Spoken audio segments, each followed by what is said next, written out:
allow people to say they will provide evidence after 2 days. We would have required you to, because when you say something here, you are expected to have the material. But given the gravity of what you've just said, I would allow you. And therefore, on Thursday, 2:30, Thursday 14th of this month, at 2:30, we expect Honorable Fatuma Gedi to, it's only fair. It's only fair that we allow her the time to provide the material that she has, yeah. Yes. Yeah. I remember, Honorable Fatuma, you have said you will provide evidence of, you talked about Taita Taveta, you talked about Laikipia. You say even Wajir. Even Wajir. Can you go on record? Please, Honorable Fatuma, please don't put words into our mouth. Honorable Fatuma, yeah? Honorable Fatuma. No, Mr. Speaker, I will provide on the following. Yes. 1, Langata Primary. Yes. 2, Taita Taveta. Yeah. 3, Laikipia. Yes. 4, Muteshi. What is Muteshi? What is Muteshi? What is Muteshi? It's 100 acres land, Mr. Speaker. Where? Muteshi. Well, there is no place in Kenya called Muteshi. Yeah. Honor members, please. Honor Fatuma is serious about what she is saying, but it's only that I don't know. I know the geography of this country. I don't know of any part in this country called Muteshi. Yeah, please. Mr. Speaker, you've already ruled that by Thursday I bring the details. No, what is Muteshi that? Is a land. The late Muteshi belongs to the late Muteshi. It's in Trans Nzoia, Mr. Speaker. In Trans Nzoia? Yes. Very well. 100 acres, Mr. Speaker. Very well. And if you allow me, let me get you the details on Thursday, 2:30, Mr. Speaker. On Thursday. I thank you. Very well. Very well, Honorable Fatuma Gedi. Honourable members, that concludes the 30 minutes which are allocated for comments on petitions. Honourable members,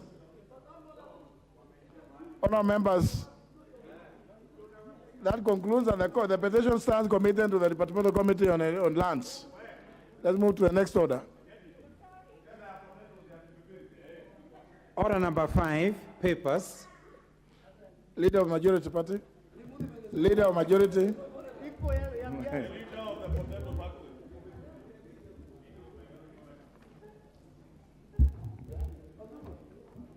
Honorable Speaker, I beg to lay the following papers on the table of the House today, Tuesday, April the 12th of 2022. Number 1, the 2022-2023 Annex of Estimates of Revenue and Expenditure for State Corporations of the Government of Kenya for the financial year ending 30th of June 2023 from the National Treasury. Number 2, Legal Notice number 20 of 2022 relating to the engineers scale of fees for professional engineering services, Rules 2022, and the explanatory memorandum from the Ministry of Transport, Infrastructure, Housing, Urban Development, and Public Works. Number 3, the reports of the Auditor General and financial statements in respect to the following institutions for the year ended 31st of December 2021, and the certificates therein. And these are the Kenya Reinsurance Corporation Limited. Number B, the Development Bank of Kenya Limited. And number C, the Consolidated Bank of Kenya. Number 4, reports of the Auditor General and financial statements in respect to the following institutions for the year ended 30th of June 2021, and certificates therein. And these are the Coffee, Sherry Advance Revolving Fund, and the Commodities Fund. The 5th batch of papers is the reports of the Auditor General and financial statements in respect to the following institutions for the year ended 30th of June 2020, and the certificates therein. And these are the Veterinary Medicines Directorate, the Railway Development Levy Fund Operations Account, and the Coffee Cherry Advance Revolving Fund. Number 6, the reports of the Auditor General and financial statements in respect to the following constituencies for the year ended 30th of June 2020 and the certificates therein. And these are Bamachoge Chache and Homa Bay Town. Thank you, Honorable Speaker. The Chairperson, Committee on Lands. Thank you, Honorable Speaker. Honorable Speaker, I beg to lay the following paper on the table of the House today, Tuesday, April 12, 2022. Report of the Departmental Committee on Lands on its consideration of a public petition number 63 of 2021 by residents of Mwananguvunze village in Timbwani ward of Likoni constituency regarding securing land ownership rights of Mwananguvunze residents. Thank you, Honorable Speaker. The Chairperson, Departmental Committee on Finance and National Planning, or a member thereof. Member for Kitui Rural, yes. You have become a permanent agent of necessity. Thank you, Honorable Speaker. Honorable Speaker, I beg to lay the following papers on the table of the House today, Tuesday, April 12, 2022.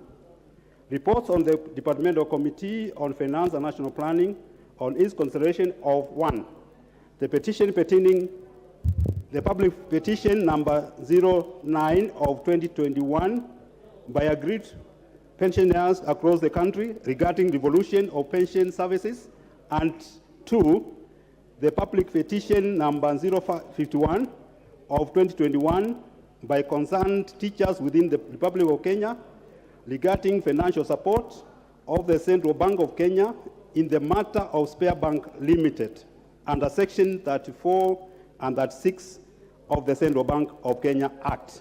Thank you, Honorable Speaker. Very well. Next order. Order number 6, notices of motion. Order number 7, questions and statements.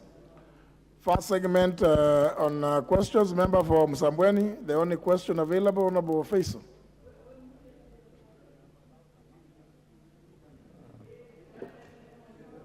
Thank you, Mr. Speaker.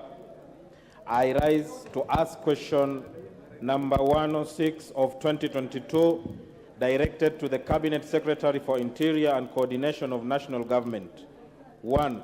What steps has the ministry taken to ensure that Mr. Amani Mohamed Mwafujo of ID number 26006118, who was allegedly abducted by security officers on 21st March 2022 at Shanzu bus stage, Mombasa County, after being released from Shimolatewa GK prison, has been located and reunited with his family.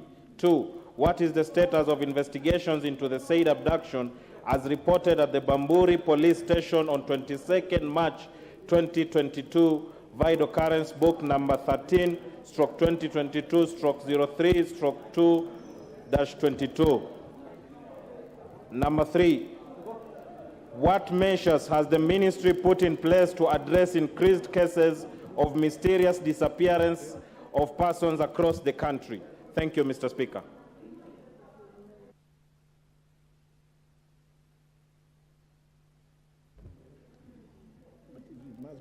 It must be on the order paper, surely. Please. The question will be replied to before the Departmental Committee on Administration and National Security. The next segment is request for statements, and the member for Isiolo North, the Honorable Hassan Oda Hulufo. You have a request. Thank you, Mr. Speaker. Request for statement regarding the insecurity in Isiolo County. Honorable Speaker, pursuant to Standing Order 44-2C, I wish to request for statement from the Chairperson of Departmental Committee on Administration and National Security regarding the recent insecurity in Isiolo County for the last 3 months. Honorable Speaker, there has been influx of armed herders from Samburu County and Laisabis sub-county of Marsabit County into Isiolo Central sub-county and Home Division of Merti sub-county. This is of great concern in that there has been persistent raids by immigrant herders leading to loss of lives, injuries, loss of property, that is cattle, camels, sheep, and goats, and invasion of invasion of wildlife protected areas, posing risk to endangered wildlife species and loss of revenue from tourist hotels. Honorable Speaker, further, there has been attacks on road users and travelers on Isiolo Quorum Road, Merti Go-To Road, leading to killings, injuries, and mass displacement of Isiolo pastoralist communities from part of Isiolo Centro and Com Division and also part of Kina Division. Further, interruption of public transport from Merti Sub-County to Isiolo County headquarters and displacement of people and disruption of livelihood at an unprecedented level. Honorable Speaker, it is against this background that I seek a statement from the chairperson of the Departmental Committee on Administration and National Security on the following. Roman 1, could the chairperson explain measures the government has put in place to enhance security in the region, and in particular, consideration of restoring public sector transport between Merti Sub-County and Isiolo County headquarters? Roman 2, could the chairperson explain action taken by government to flush out bandits, raiders, and invaders across Isiolo County, including those in the game parks, and when will this commence? Roman 3, could the chairperson explain whether investigations have been undertaken, if any, to determine who is arming and providing logistic support, and what measures are in place to bring them to book? Roman 4, what plans has the ministry put in place to take stock of National Police Reservists in Samburu County and Laisami Sub-County and Conservancy Rangers, and state whether there is any possible involvement in the mayhem? Thank you very much, Mr. Speaker. Chair, Administration and National Security, Honorable Mwadi. Thank you, Honorable Speaker. And indeed, just about a week ago, the committee on its own motion engaged the CS Interior regarding that matter. He only gave us a brief on what was happening, and we asked him to bring details. But now, going by the fact that there is a request for statement, I want to believe that within 2 weeks, Honorable Speaker, we'll be able to deliver. I thank you. Honorable Hulufo. Honorable Speaker, what is happening in Isiolo is unprecedented. Actually, the magnitude is similar to what has been happening in Laikipia. So 2 weeks is such a long time. We are losing lives, and actually part of the county is completely cut off. An entire sub-county called Merti, people could not, actually we are literally could be able to provide us with, respond to my request in the shortest time possible. Actually, last weekend alone, we lost 9 people just on the edge of Isiolo town. Yes, Honorable Mwadi. Thank you, Honorable Speaker. What I can do is to share with the Honorable Member the report that was tabled by the CS, even as we wait for the details. There are some measures that he's taking which are enumerated in that report and which I can share immediately with him. Well, of course, the rest of the issue is, obviously, I imagine that everybody is aware of the calendar of the House. So, but I think maybe Honorable Hulufo, you could, just have, get in touch with the Honorable Mwadi. You can discussing with him. Yeah. Very well, that concludes order number 7. Next order. Yes. Speaker, on a point of order, Honorable Speaker.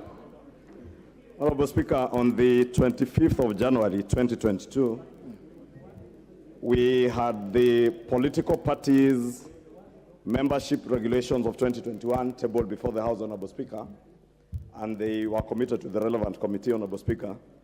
And it's now almost 3 months after that, the tabling of those regulations.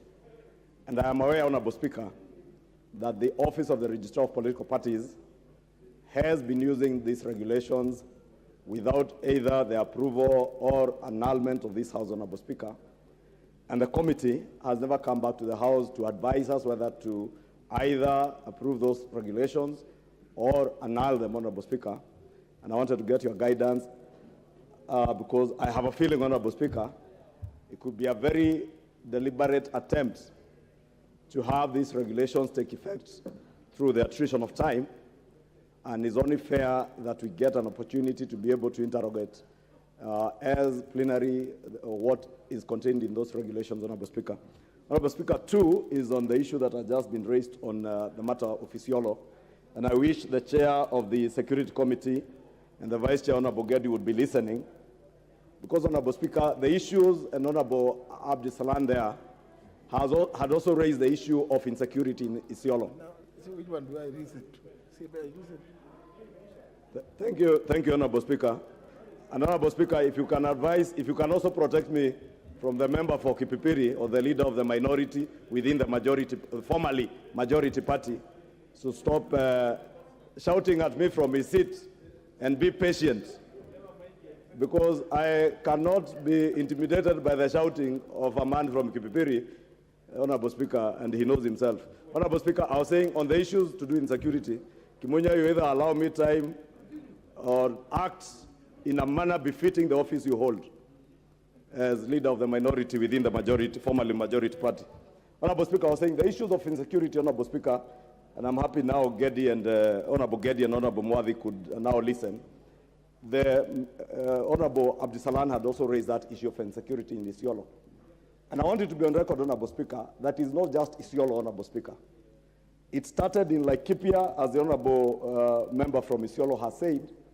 It has now moved, it went to Baringo. It is now in Isiolo. It was in Garissa, Honorable Speaker. I also want to report, Honorable Speaker, and maybe it's something that the leader, the chair of the committee needs to get into and address with the CS. In the run-up to elections, Honorable Speaker, we have seen these things happen before. And it is not a matter that we should be taking lightly, Honorable Speaker. Beyond the region, this should be, seen as something unique, a life-saving action. I want to plead with him that in the next 5-6 days, something should be done about this. If we don't, then expect more and more killings. Thank you. See, honourable members, there's always something which is, I don't know, we have spoken about this day in, day out, year in, year out since 2013, about the inadequacy of this system.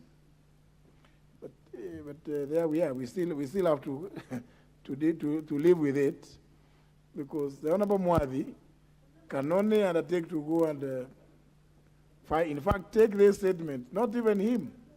It's actually not even the Honorable Mwadhi who is supposed. This is Parliament is supposed to go to take this statement to the Cabinet Secretary, and the Cabinet Secretary is required to just send to the Honorable Mwadhi as his agent to read a statement here. Even if the statement says we are now comping the whole place, that's what the Honorable Mwadhi will come and say here. And then Honorable Abdisalan will be saying, you are not comping. I was there yesterday. Honorable Mwadhi will say, they are saying they are comping. So it will just, but if the minister, the Cabinet Secretary was here in the House, honorable members, those of you who are in the 11th Parliament, you know that we had proposed something we call the General Oversight Committee. See, those CSS would be here. But, well, we will continue with this because it's the Honorable Mwadhi. Honorable Mwadhi. Yes, Honorable Speaker, because this is a house of rules, and there is a procedure of how we do or conduct business, I hear the statement request from Honorable Hulufa. But I don't know where you place the request or the debate, if I may call it so, for lack of another word, from Honorable Ishungwa, because he spoke about Rivayala, he spoke about Mungiki, he spoke about political instigations, spoke about state, capture or what. I don't know how then that will be captured in the records to be able to be responded, or was it just a wild statement which did not follow procedure. I'm seeking your guidance, Honorable Speaker. The Honorable Ishongwa rose in his place claiming for a point of order. So you place it there. It was a point of order, but it was not directed, and he seemed to have addressed all the issues that you've captured very well, Honorable Mwadhi. So what's the Honorable Duale's point of order? No, he's not distracting me. Kimunya is really discussing a serious matter with me. Yeah. Honorable Speaker, I just want your guidance. The Minister for Finance has read the budget highlights and revenue-raising measures. But, Mr. Speaker, Chapter 12 of the Constitution deals with matters of public finance management. And, Mr. Speaker, and the Public Finance Management Act of 2012 squarely anchors the National Assembly as the budget-making house. Mr. Speaker, reading together with Article 95, Sub-Article 4A and B, also anchors the National Assembly in the budget-making role. And go further, Mr. Speaker, Section 40 of the PFM Act and Section 35 of the PFM Act 20 also stipulates the procedure. Finally, Mr. Speaker, our own standing orders, Standing Order 244 and Standing Order 235 stipulate the budget-making process. And, Mr. Speaker, let me go on record that the budget-making process is not an event, it's a sequence. So, Mr. Speaker, now that the minister came here and I had the opportunity not to attend, he kept on saying, I propose, I allocate. So, Mr. Speaker, I really wanted from where you sit, just before his budget reading, the Leader of Majority tabled both the estimates, expenditure, and revenue. So, Mr. Speaker, I'm sure you have subjected that to the departmental committee. So, Mr. Speaker, from where you sit, I want you to tell us now, how do we deal this budget, these estimates that was read? That's number one, Mr. Speaker. And finally, Mr. Speaker, on a different matter, Speaker, last week I raised a statement on the fuel crisis in the country. And the Vice Chair of Energy, the member for Baringo, who might be very soon be former, looking at the dynamics of the, just from the dynamics of the country's politics, so Speaker, she said she will be here on Tuesday to answer. So Speaker, she is not here. And the Speaker, I can tell you from where I am standing, some of these members will walk to their homes today. There's no fuel. But because as I drove from Karen, the lines in petrol stations, these are national crises, Mr. Speaker. And Mr. Speaker, this is a house under 95-4, cannot sit. This house, Mr. Speaker, under your leadership, decided not to deal with the petroleum taxes and levies amendment bill, which is supposed to be at the third reading, where we can reduce taxes. Secondly, Mr. Speaker, the same minister who read the budget here is sitting on over 30 billion subsidy money he's supposed to pay to oil marketers, which have all been paid after even the president has assented to the supplementary budget last week, Mr. Speaker. Speaker, this is not a banana republic. The vice chair who took undertaking, Mr. Speaker, must come and tell us from the energy and the petroleum ministry, what is the answer, Mr. Speaker? Speaker, this house, even if the election is around the corner, all of us took an oath to protect and talk about issues. Each one of us, this is about, it's not about partisan. This is about issue of Kenya. Speaker, Kenyans are queuing for petrol and gas. They are being told to queue for SIM card, which after I tweeted, they have now rescinded. They are queuing for jobs. They are queuing for food. They are queuing for milk. Speaker, this is not the House. So, Mr. Speaker, I really wanted you to give us direction. How do we deal with the matter of budget? The estimates are with us. Our chairs of committees are here. Secondly, I need an answer, which I was assured, and you directed it, and the chair said The Vice Chair said on Tuesday, but she's nowhere to be found. Mr. Speaker, and then, in fact, Mr. Speaker, we should suspend everything else and discuss the fuel crisis in our country. Thank you, Mr. Speaker. No, well, you see, he was on a point of order. So let me, no, Honorable Charles Kilonzo, you can, let me first of all deal with the issue. On the first point,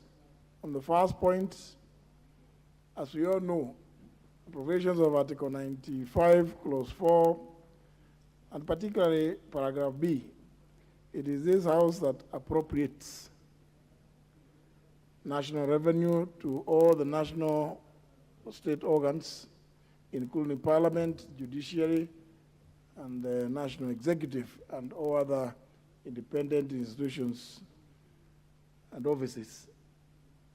So I think the people sitting in Treasury are caught in some historical webs.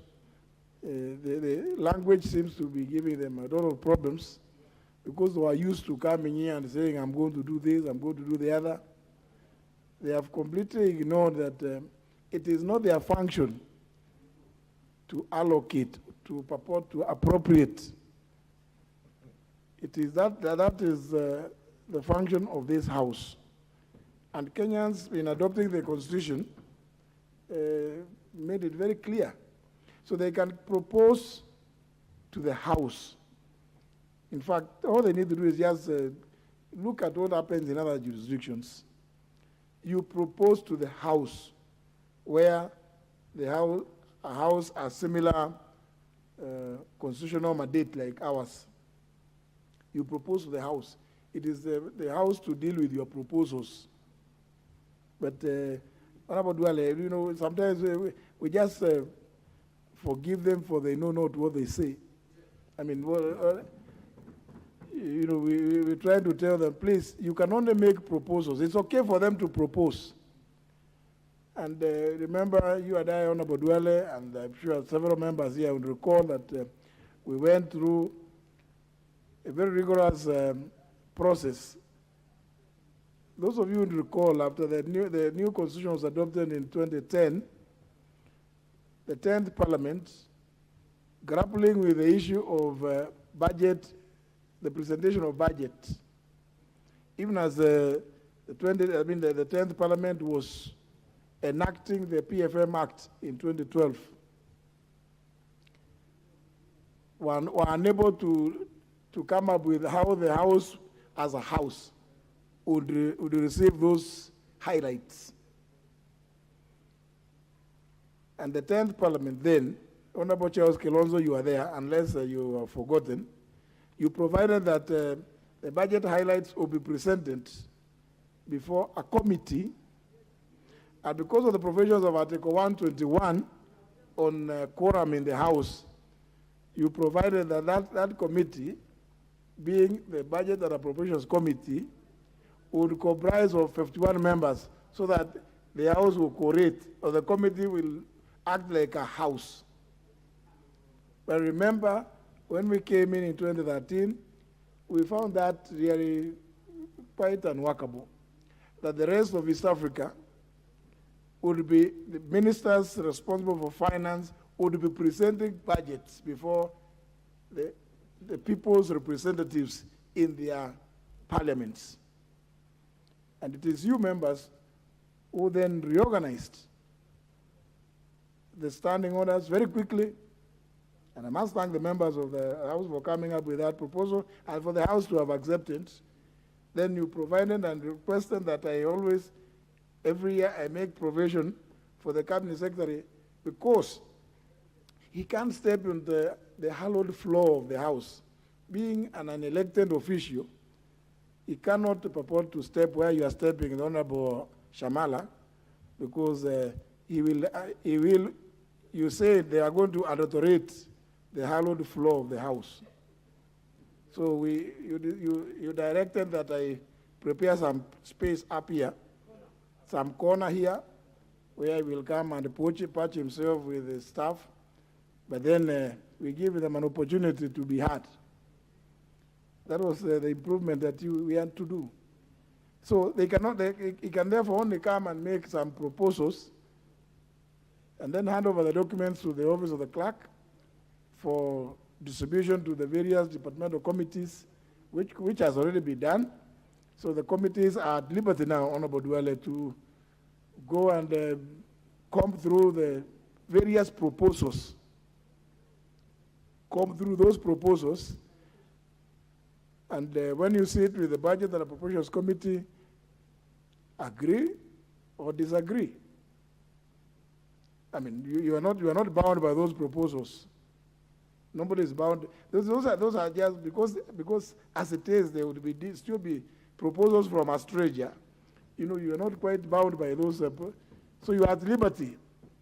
The proposals act as a guide, so that when you sit as various departmental committees and you interrogate alongside the other functionaries in the various ministries and departments, then you can be able to present something that is well thought out before the Budget and Appropriations Committee and agree on what it is should go to each ministry, program, activity, through the various votes and items and sub-items, as the case may be. So on the first point, I think it was okay for the Cabinet Secretary to come and make the proposals.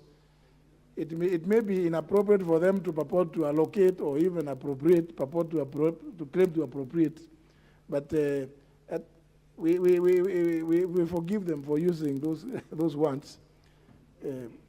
It's just like when some other people, you have seen in the recent past, people purporting, arrogating unto themselves the power to make provisions having the force of law in clear violation of Article 94. So, honourable members, we just treat that with as one of those things that people get excited about things. On the second point, the Honourable Kimunya, as leader of the majority party, because the Honourable Gladwell Cheriot Tungo made the commitment here on the floor, nobody even coerced her. She's the one who offered that she'll be ready today, Tuesday, 12th, to come. I don't, you know, this is a problem. And I keep saying, honourable members, it's only fair that when you make a commitment, please honor it. You know? So maybe Honourable Kimunya could respond to that. Yes. Thank you, Honourable Speaker. Indeed, the Honourable Duale did request for a statement, and the Vice Chair of Energy undertook that will bring all the information required by today. I had a discussion with the Chair of Energy just before we came into the House, because I was following up on the same, and he did indicate that they are still waiting for the information from the ministry on the comprehensive matters that were raised. And he asked that he receive the information by tomorrow, then they need to process it at the committee, and then he'll bring that information on Thursday. So he's asking for some extra time because of the veracity of the information that was requested for. We obviously are conscious of the fact that there's a fuel shortage, not just in Kenya. It's across, it's a global phenomenon. But the issues that were raised require a comprehensive answer. And the Vice Chair of Energy may have underestimated the magnitude of the issues that were raised. But I've been assured that the committee will be receiving the responses by tomorrow and then process them and bring to the House on Thursday. Well, you know, honourable members, we cannot turn that into a debate because, again, it will violate the rules of the House, the rules of debate. So, but maybe the Honourable Duale can. Now, we can't. Honourable Speaker, you are an old member of Parliament. And Honourable Kimunya, I served with him in the 10th Parliament as the Deputy Leader of Government Business and as a Minister. And Mr. Speaker, there's a difference even in parliamentary procedure between an ordinary question and private members. private members used to be matter which is of great emergency. And Mr. Speaker, I asked that matter because it was an emergency, and that was last Wednesday or Tuesday.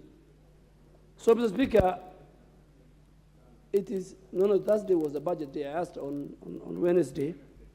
I really want, Mr. Speaker, that it's a serious matter. The country is watching us. We can't keep quiet. We have to go out of our way to seek that statement. It is not a luxury for the PS or the minister. The minister, I'm told, is vying for governorship in Turkana. I don't know who is replaced him. So this is a government that can't even replace ministers, you know. It's as incompetent as it is. You know, well, I mean, 2 weeks ago, you can't even replace minister for petroleum. You know, you can't replace PSs. So we even don't know, so Mr. Speaker, and Mr. Speaker, you had the leader of majority saying there is shortage of fuel. This same ministry is contradicting. The government is sitting here on behalf.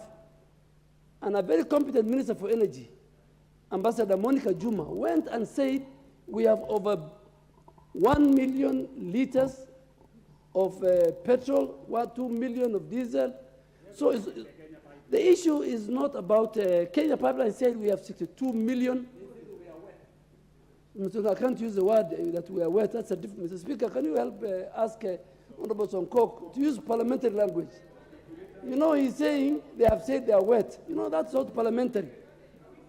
So, yeah, that's in fuel terminology, he's right. Because when they say they are wet, but you know, there are many people here who will understand it in a different way. And I don't want to use it as a ranking member. So, Mr. Speaker, can we have it tomorrow? Can we have it tomorrow, maybe? Mr. Speaker, in fact, I want to correct that, Honorable TJ, if you were referring to me last Thursday, I won by over 24,000 votes. I didn't won by 3,000. Unless you are referring to some other people here, I want to go on record. I won by over 24,000. And Mr. Speaker, just to correct the answer, so Mr. Speaker, this is a serious matter. Maybe the leader of majority can fast track and bring us the answer maybe tomorrow afternoon. So at least we can talk for the people of Kenya. No, just a minute. You know, that was directed at the leader of majority.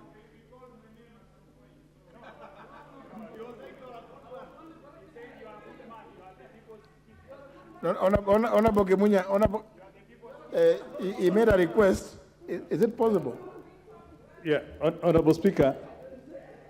Honorable Millie Odhiambo, you know, now we can't hear what is the leader of majority is committing. Honorable Speaker, I will try to prevail upon the Chair of Energy to fast track the matter to tomorrow.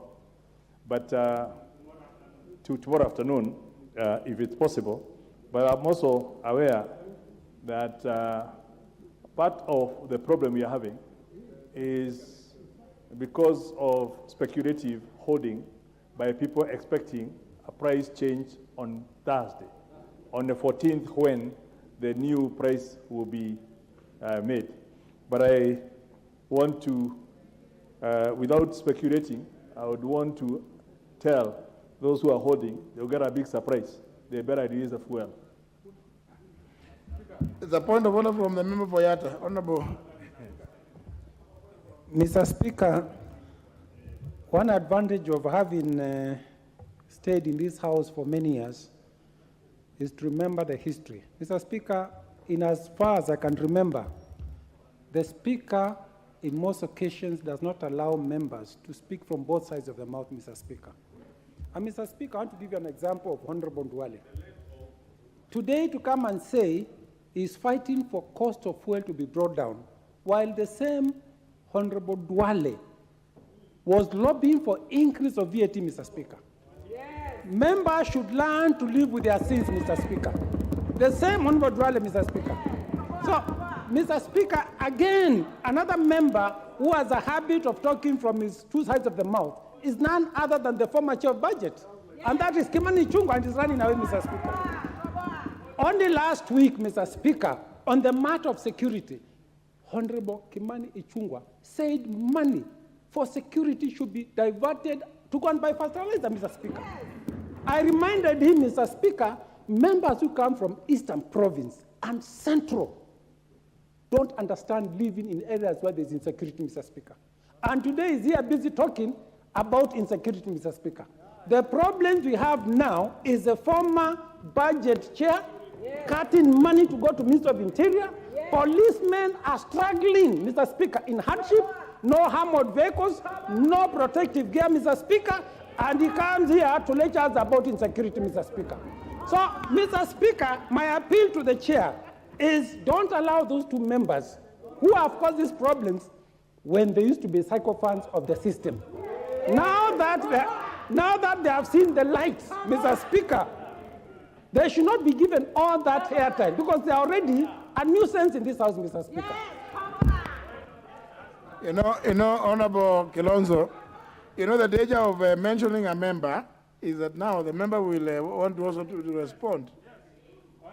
Mr. Speaker, the problem with Honorable Charles Kilonzo, I served with him in the 10th Parliament, is that some people want to live in the history. I was a leader of majority. I don't deny that. Now I'm a ranking member and member for Garissa Township.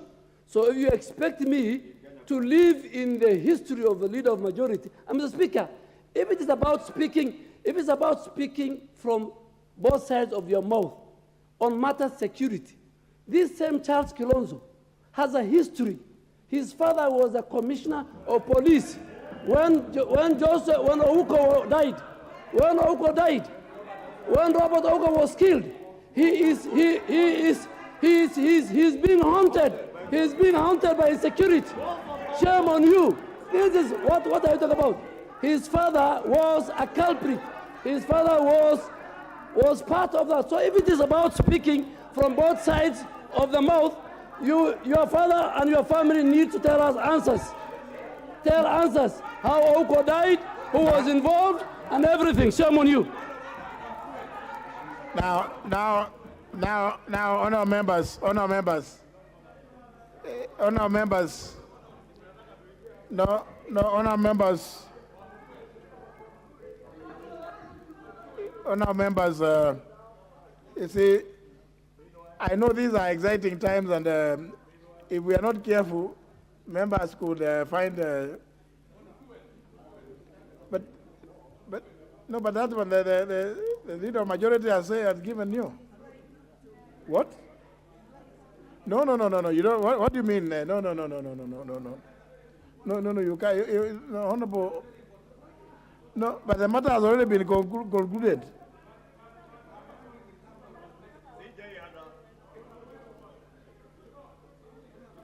No, Honorable Sankok.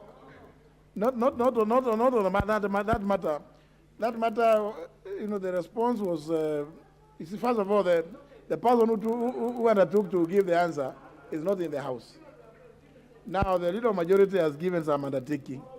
I think let's let it rest there. In any event, now even if you raise to say this is not correct or the other, you have no facts. Let him bring the statements. Let him come with a response.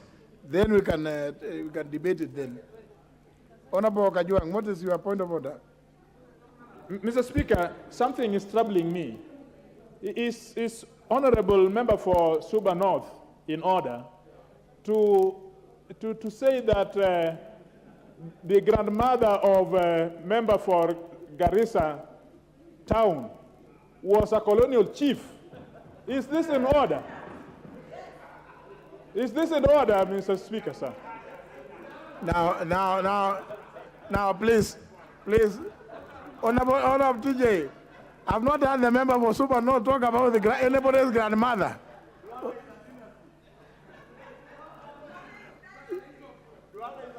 No, honor members, there is one point. Honorable member for Honorable Shamala and Honorable Ishung'wah. Let us first of all, the Honorable Ishung'wah raised a very fundamental point of order which unfortunately you people, because of these exchanges, we are going to lose. The issue of regulations which were submitted here and were referred to the Committee on Delegated Legislation, whose chairman is the Honorable Kamket, and the vice chair is the Honorable Jagagua.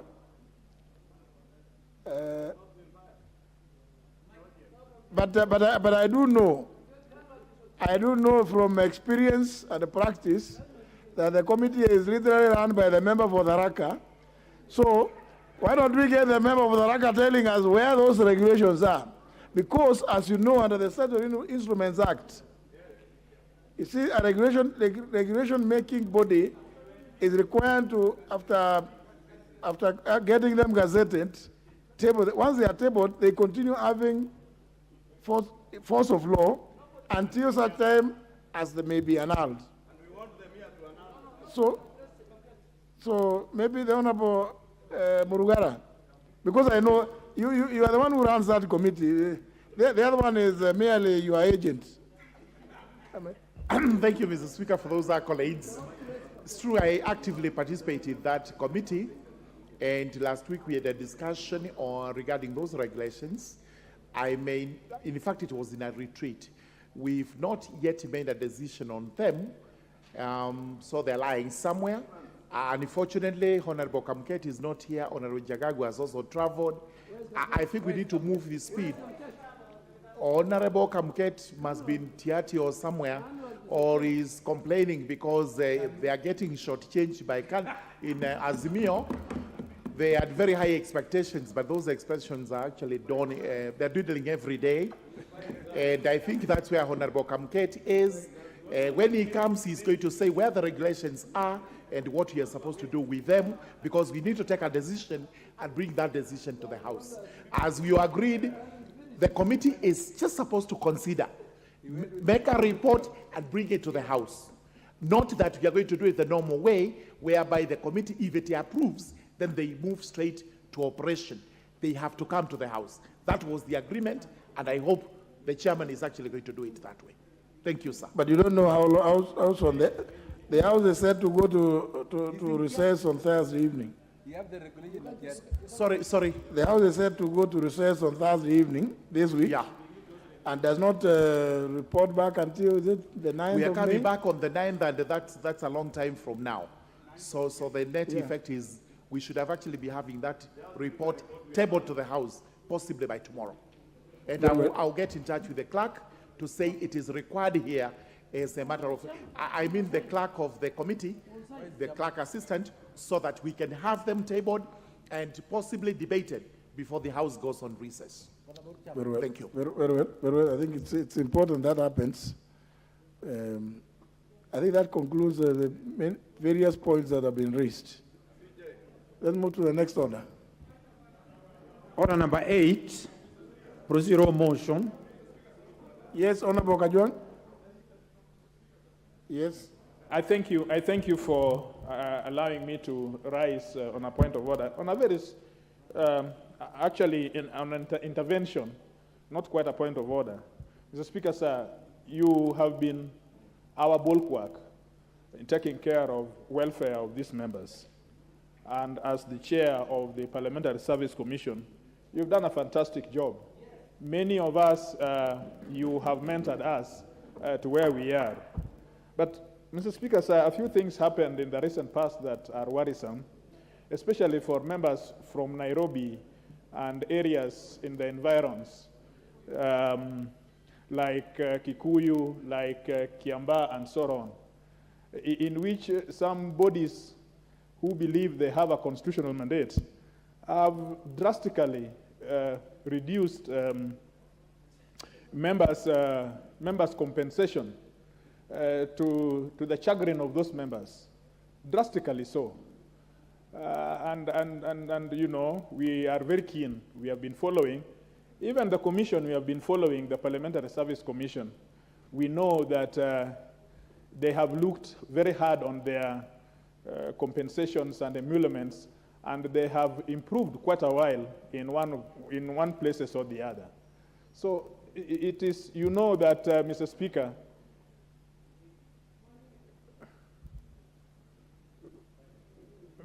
Mr. Speaker, we have...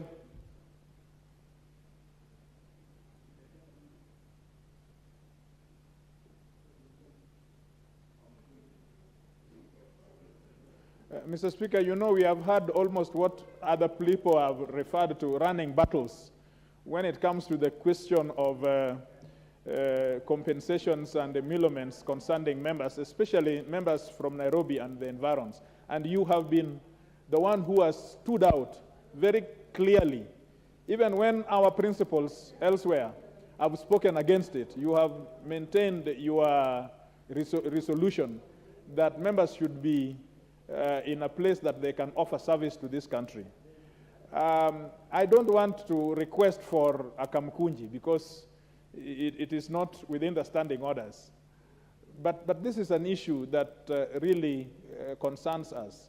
Is it possible, Mr. Speaker, you will resolve in some way to bring us so that we can ventilate on this issue in some more detail, and that when you retire to the commission, you are able to give some guidance around the subject, because absolutely it is a big problem as far as we are concerned, Mr. Speaker, sir.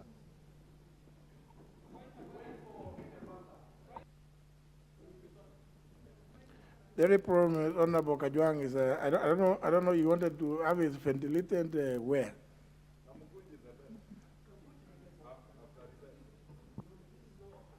An informal meeting would be better, because then we will be discussing matters which are not necessarily in the chamber and which are not business, but which concerns the welfare of these members. And so I invite you to employ your wisdom and bring us together, whether in, I'm sure not in your chambers, because your chambers you are doing other things which are more of use to the plenary. But call us to a Kamkunji, for example.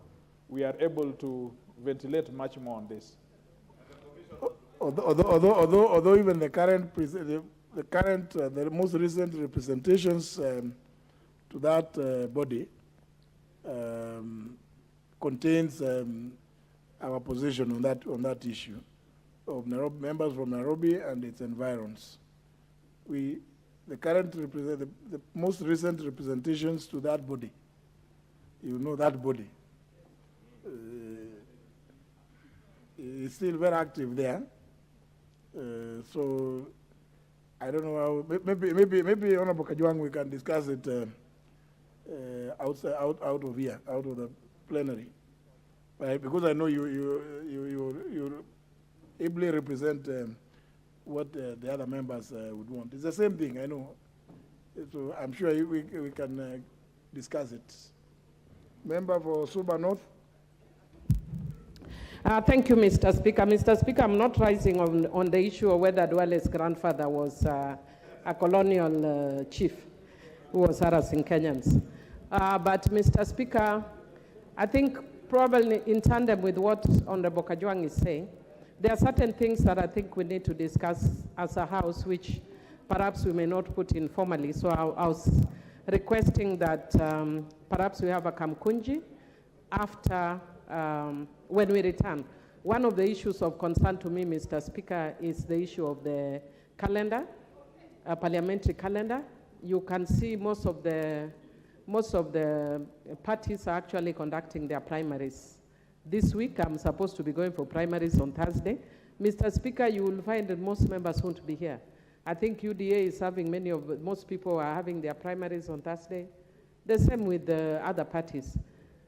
What then happens, and the official calendar says that we are going on until Thursday.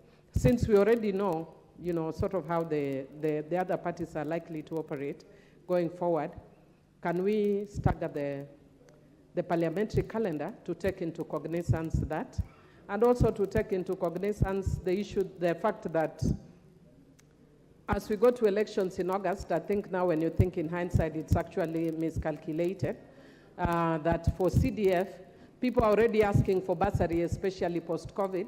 Children are going to get stuck, and parliamentarians are not going to be here. So we are going to actually have a very serious crisis. But there are also other issues, some which are not that important, but which I think going forward, if you're looking on traditions of parliament, I had Honorable Duale referring to himself as a ranking member, and is the only person who we officially recognize as a ranking member. We need to do an official recognition of ranking members as per the American way, Mr. Speaker. And I think sometimes we abuse ourselves as members of the House. I was one of the drafters of the Constitution, and we intended that chairman of committee rank pari passu to ministers or cabinet secretaries. But we are treating ourselves here as second-class citizens. So those are things we need to sort out even as we come back in the next parliament, that we need to give back the House the dignity that it deserves by the way we treat ourselves and by the way we treat our own system. So those are things, some of which we may not discuss here, but perhaps we would better discuss in a Kamkunji. Thank you. Well spoken, Honorable Millie Odhiambo, and of course, the Honorable TJ Kajwang, I expect him to be giving us an update of where we are with the review of the standing orders for the next House, since I noticed that the Honorable TJ and the Honorable Millie Odhiambo are desirous of being back in the House. So make good recommendations in the review so that before we adjourn on 9th of June, Sinedie, we will have adopted some revised standing orders. Yeah, we should actually, the committee on Procedure and House Rules Committee has been, I believe, working on, and I think any member who has, just like what the Honorable Millie Odhiambo has said, I think it would be good if you have some ideas. You've seen the way the standing orders are. You know, every year, every end of the 5-year term, we sit here. In fact, it is one of the worst days for whoever is speaker, because I think Honorable Millie Odhiambo, Honorable Duale, Honorable Kimunya, and others, when you're in the 10th Parliament, you made some rule, I think it was there previously, that the speaker has to sit throughout and go through every every section of the proposed standing orders. It's a very so I hope Honorable TJ doesn't come with too many proposals, because it will be a terrible day for me. And yes, and it's very long.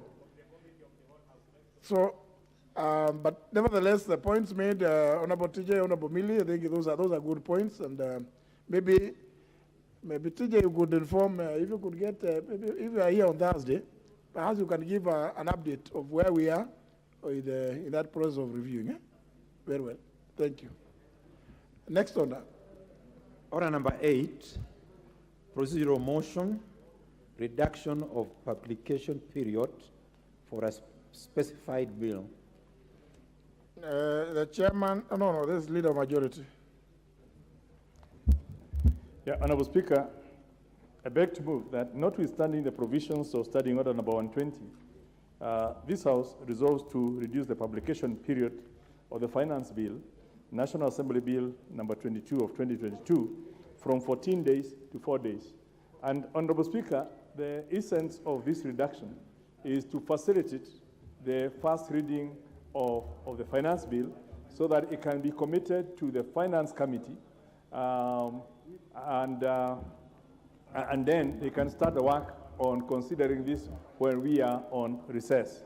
Honorable Speaker, and we have said this before, we started this tradition of having a publication period of 14 days, which in the old days was meant to facilitate public participation before the bill is then first read a first time. But we have since Constitution in 2010 introduced public participation as an integral part of the review of the bill, which is also taking it 14 days after the first reading. So the first 14 days that had been foreseen in the old days is actually redundant. And I'm hoping that that's one of the things that will be changing in the new standing orders, so that a bill is published and read immediately, and then 14 days start running, during which time it's advertised, people can bring complaints, because we are now losing 14 days pre-first reading, and then taking another 14 days after the first reading to do the same thing and achieve the same objective. Honorable Speaker, again, this is an appeal to the House because time is not on our side. We go on break on Thursday. We have 3 to 4 weeks to come back, and by the time we consider and finalize on the appropriation, we hope we also provide for the financing of those appropriations through the finance bill before we break on the 9th of June.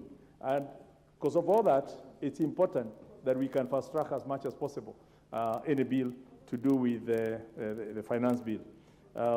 Honorable Speaker, I beg to move and request the Honorable Dwele to second. Honorable Dwele. Thank you, Mr. Speaker. Mr. Speaker, I really want this, support this publication to be reduced because this is a very dangerous bill. And the earlier the better it goes to the people of Kenya for public participation. Because we are leaving on Thursday so that the Committee of Finance can consult as many stakeholders as possible, because I have scanned through this bill. It touches on the basic life of our ordinary citizens in terms of taxation from unga to wheat to bread to water. So I think it is good that we reduce so that we don't keep it. And the committee deals with this matter, does a very conducive public participation, serious one. So by the time we come back, in line with the time when our committees will finish the budget issue, then we can pass the finance bill. I beg to support. Second. I beg to second. Now, members, I propose a question, which is that notwithstanding the provision standing under 120, this House resolves to reduce the publication period of the Finance Bill, National Assembly Bill number 22 of 2022, from 14 days to 4 days. It's a desire of the House that I put the question. It's just shortening the publication period for the reasons that have been explained. Yeah, I mean, so, honourable members, let me put the question, which is that notwithstanding the provision standing under 120, this House resolves to reduce the publication period of the Finance Bill, National Assembly Bill number 22 of 2022, from 14 days to 4 days. Will as many as that opinion say aye? Aye. As many as contrary opinion say nay? The ayes have it. Order number 9, motion, extension of period for consideration of the nominees to the Ethics and Anti-Corruption Commission. Leader of Majority. Honorable Speaker, I beg to move the following motion, that pursuant to the provisions of Section 13 of the Public Appointments Parliamentary Approval Act of 2011, relating to extension for consideration of nominees for appointment to a public office, this House resolves to extend the period of consideration for the nominees submitted by His Excellency the President for appointment as members of the Ethics and Anti-Corruption Commission by a period of 14 days from 3rd of May 2022. And again, Honorable Speaker, this from the time we received the names in the House, if you calculate, the time will be expiring by next week, when we will be away. And there will be nobody to report, and hence we'll lose the opportunity to receive that report from the committee and debate it. And in keeping with our previous practice, whenever we have this situation of a recess coming in between the deadline for production of the report and the discussion of that report, we provide usually for that extension so that we would expect the whole process, consideration and reporting to be reported not later than 17th of May, when the House would actually be in session, within a week of the House coming back. And this is just to facilitate the reality, to recognize the reality of the recess we are getting into and the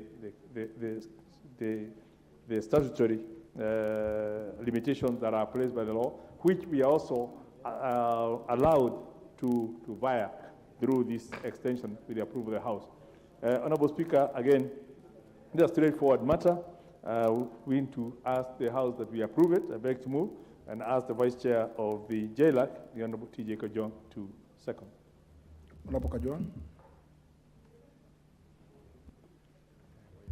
Very well. Honourable members, motion having been seconded by the Honorable T.J. Kajwang, I propose the question, which is that pursuant to the provisions of Section 13 of the Public Appointments Parliamentary Approval Act of 2011, relating to extension of a period for consideration of nominees for appointment to a public office, this House resolves to extend the period for consideration of the nominees submitted by His Excellency the President for appointment as members of the Ethics and Anti-Corruption Commission by a period of 14 days from the 3rd of May 2022. Desire of the House, I put the question that pursuant to the provisions of Section 13 of the Public Appointments Parliamentary Approval Act 2011, relating to extension of the period for consideration of nominees for appointment to a public office, this House resolves to extend the period for consideration of the nominees submitted by His Excellency the President for appointment as members of the Ethics and Anti-Corruption Commission by a period of 14 days from 3rd May 2022. Will as many as that opinion say aye? Aye. As many as the contrary opinion say nay? The ayes have it. Order number 10, the Finance Bill, National Assembly Bill number 22 of 2022, first reading, a bill for an act of Parliament to amend the laws relating to various taxes and duties and for matters incidental thereto. Order number 11, Committee of the Whole House.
Procedure.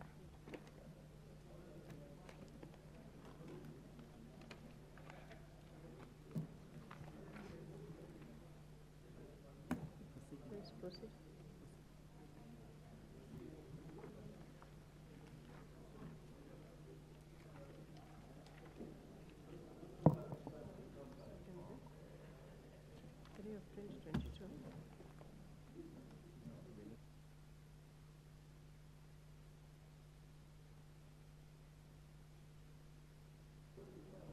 Order, members.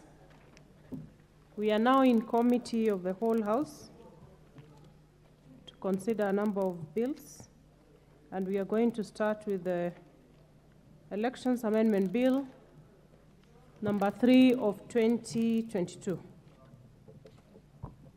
Clause 3.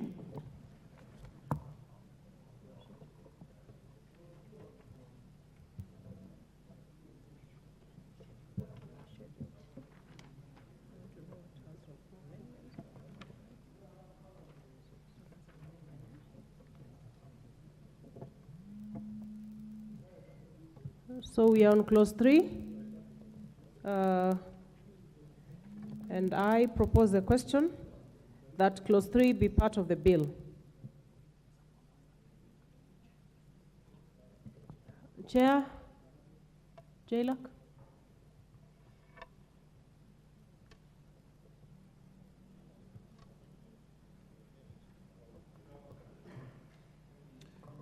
Madam Chair, I propose that clause 3 be amended as proposed in the order paper.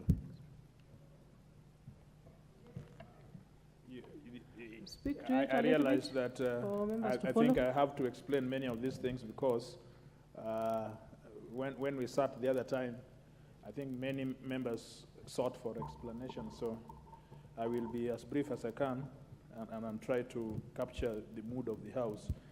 Madam Chair, clause 3 has to do with what we saw in Kibra in the Mariga case, in which a voter, although was not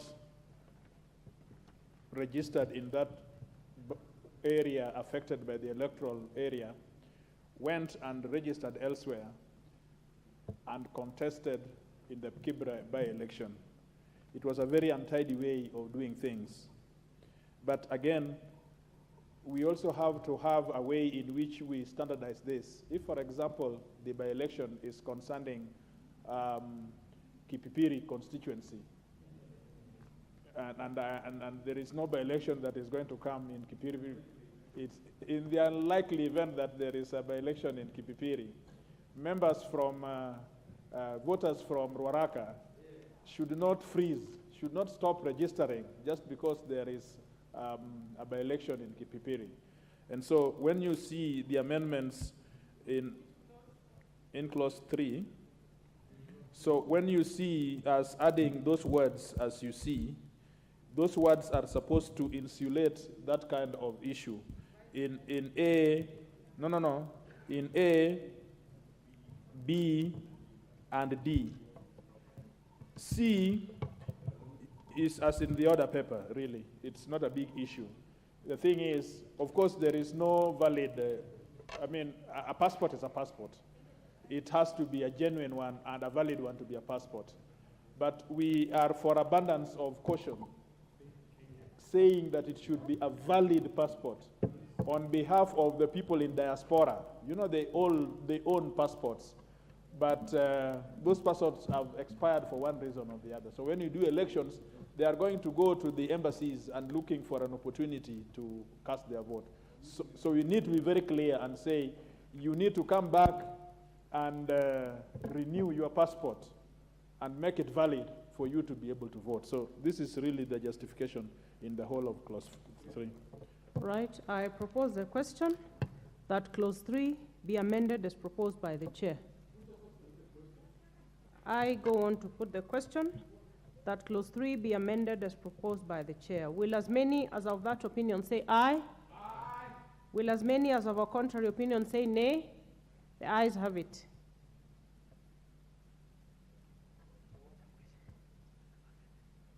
I go on to put the question that clause 3 as amended be part of the bill. Will as many as of that opinion say aye? Aye. Will as many as of a contrary opinion say nay? The ayes have it. Clause 4. I propose the question that clause 4 be part of the bill. Chair? Madam Chair, I propose that clause 4 be amended as proposed in the bill. This has to do with the register of voters. There are two issues here: inspection of register and verification. You know, inspection is an ongoing activity that should go on every time to inspect the register.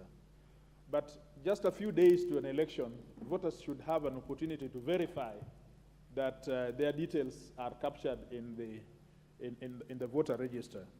So we needed to break the two components so that one refers to inspection and the other refers to the verification. And so this is the justification, which then shows that the registration of voters is an ongoing at all times. but the rectification is limited for the period for the election or by election. I propose. I propose the question that clause 4 be amended as proposed by the chair. Honorable Mili. Thank you, Chair. Chair, even though I agree with Honorable TJ, but I wish the committee would also take cognizance of an emerging issue, which is that we are no longer just dealing with the IBC register, but also parties now have registers which need to go through the same process. Because, I know, but if you are dealing with political, even if it is through political parties or whatever, because we have brought new amendments which are affecting elections, and now we brought a more recent amendment where we say that you can only vote through parties.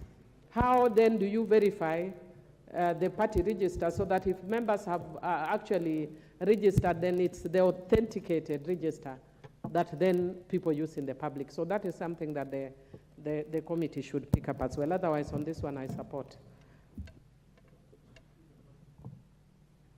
All right, I'll go on to put the question. Or Chair, do you want to say something about what the Honorable Mili has raised? No, the member for Suba North is absolutely right.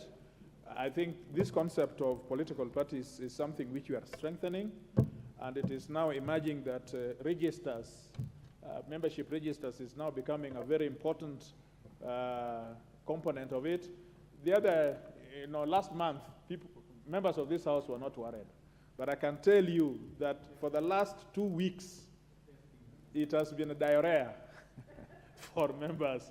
Then they discovered that they have been doing work in this House, and some people who had very good money in their pockets were busy registering people out there. So this question of register is really an important thing, but I think we are going to take it up within the Political Parties Act instead of the Elections Act. Okay. I thank you. So I'll go on to put the question, which is that clause 4 be amended as proposed by the chair. Will as many as of that opinion say aye? Will as many as of a contrary opinion say nay? The ayes have it. I go on to put the final question, which is that clause 4, as amended, be part of the bill. Will as many as of that opinion say aye? Will as many as of a contrary opinion say nay? The ayes have it.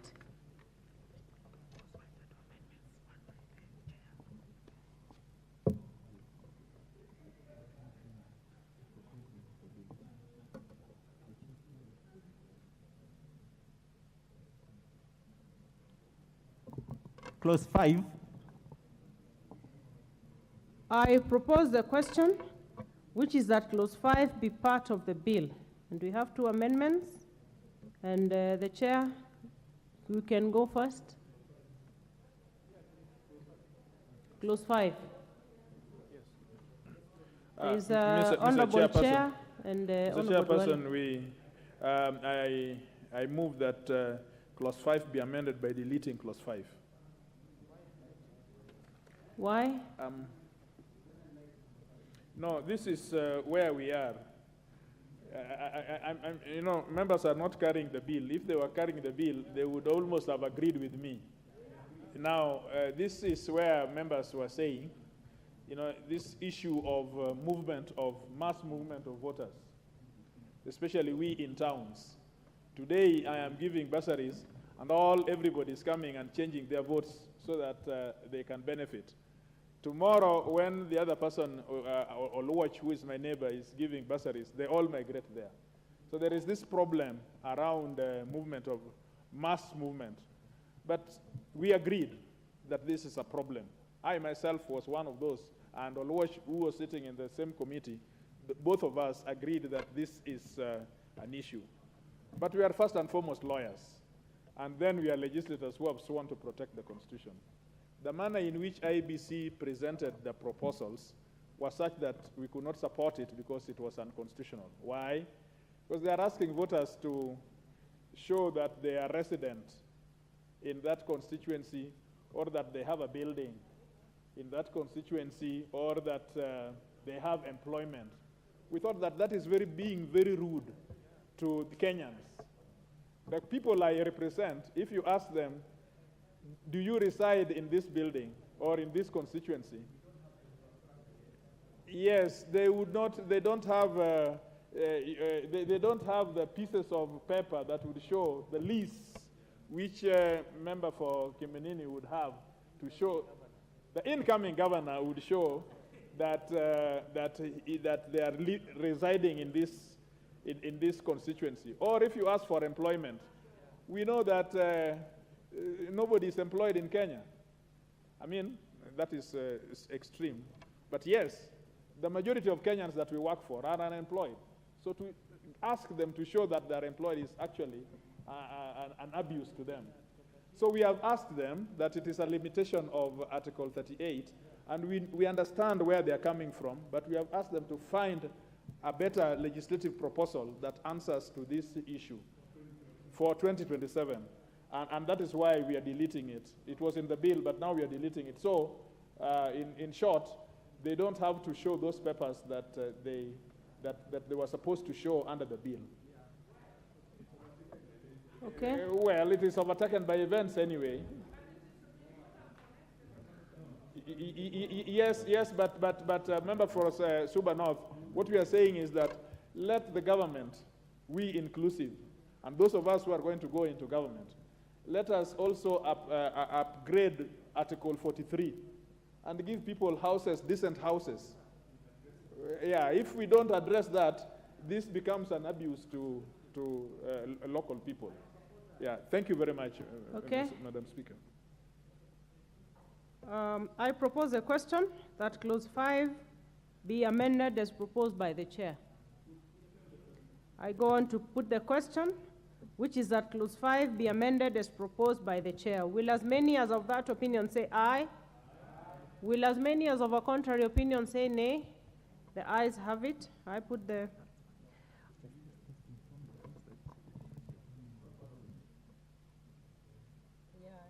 actually it's deleted, and then the amendment by Honorable Duale is similar, so it falls.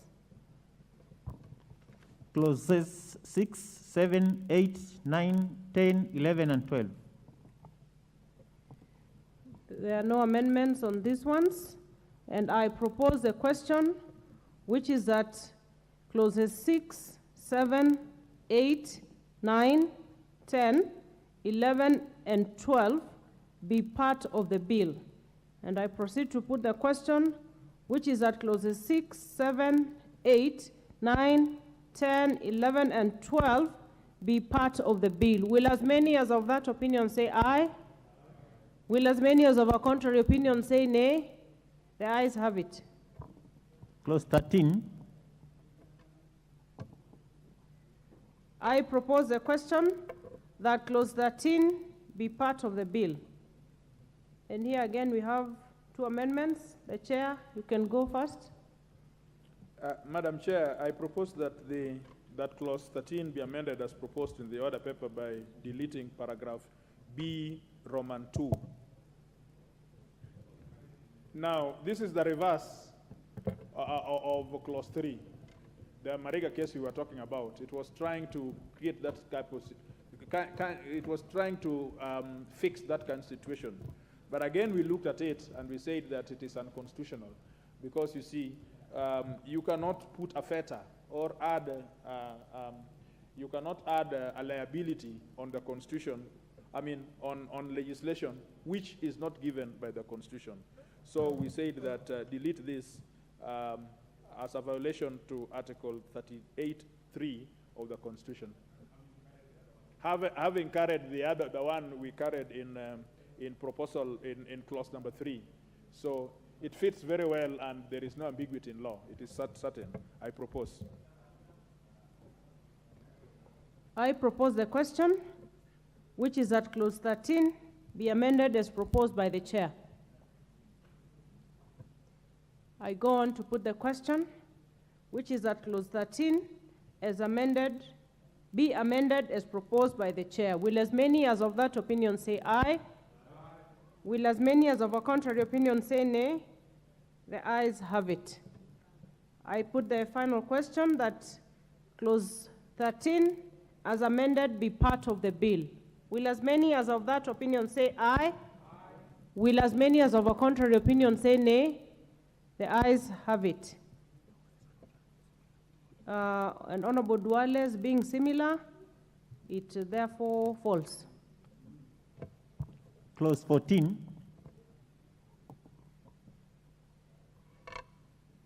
I propose the question, which is that clause 14 be part of the bill. Chair? Madam Chair, I propose that clause 14 be amended by deleting paragraph B, Roman 2. This is just the same as what we have just dealt with in clause 13, and I beg to move. And there's a similar one by Honorable Duale. So we finish with yours, Chair, and I propose the question that clause 14 be amended as proposed by the Chair. I put the question, which is that clause 14 be amended as proposed by the Chair. Will as many as of that opinion say aye? Will as many as of a contrary opinion say nay? The ayes have it. I put the global question that clause 14 as amended be part of the bill. Will as many as of that opinion say aye? Will as many as of a contrary opinion say nay? The ayes have it, and Honorable Duale falls. Clause 15.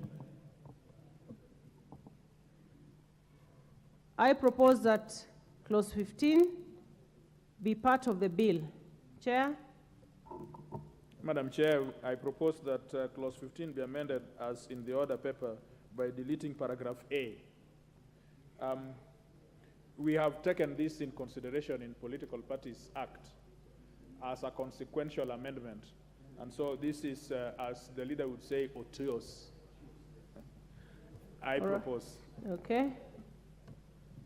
I propose a question that clause 15 be amended as proposed by the Chair.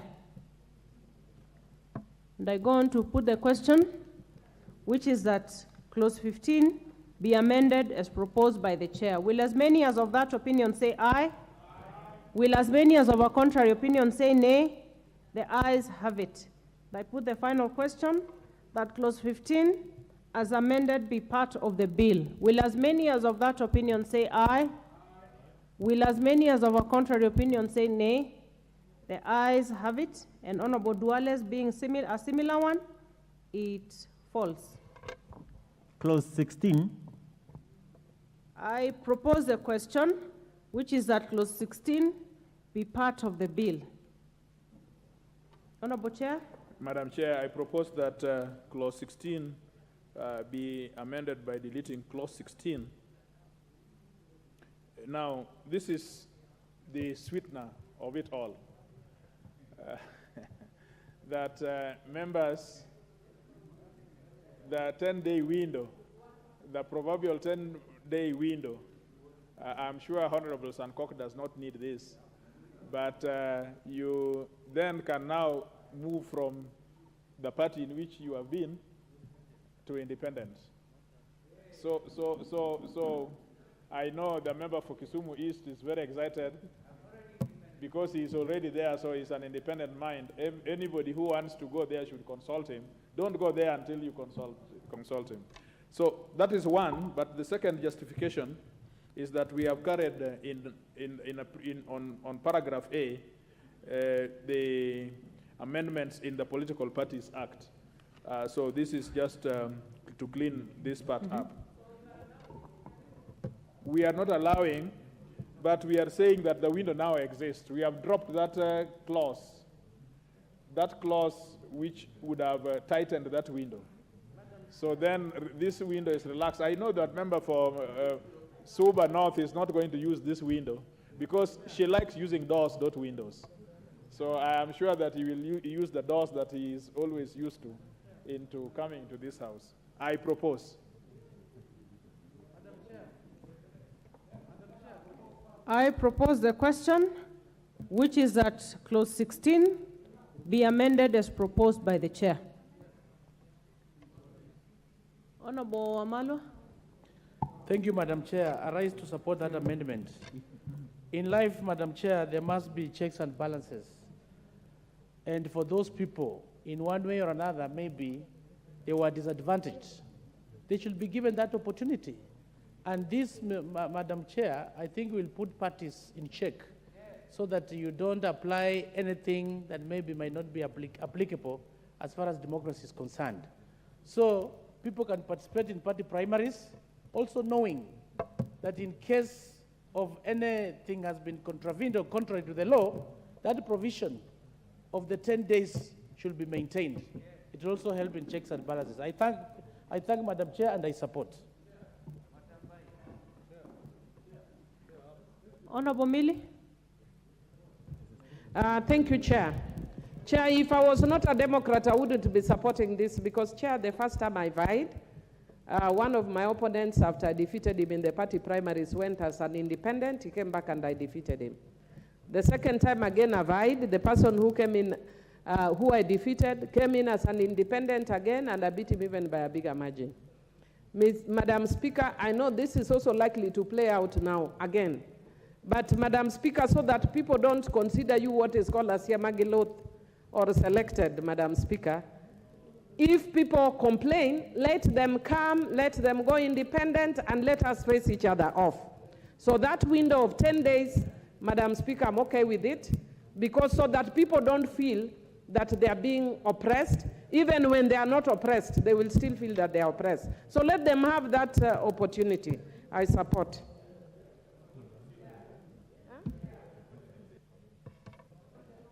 Honorable Sankok. I really support and urge members to support this one because when we have parties, that during party primaries, it is a final. You cannot party hope. You remain within that party. We may go back to the Kanu days.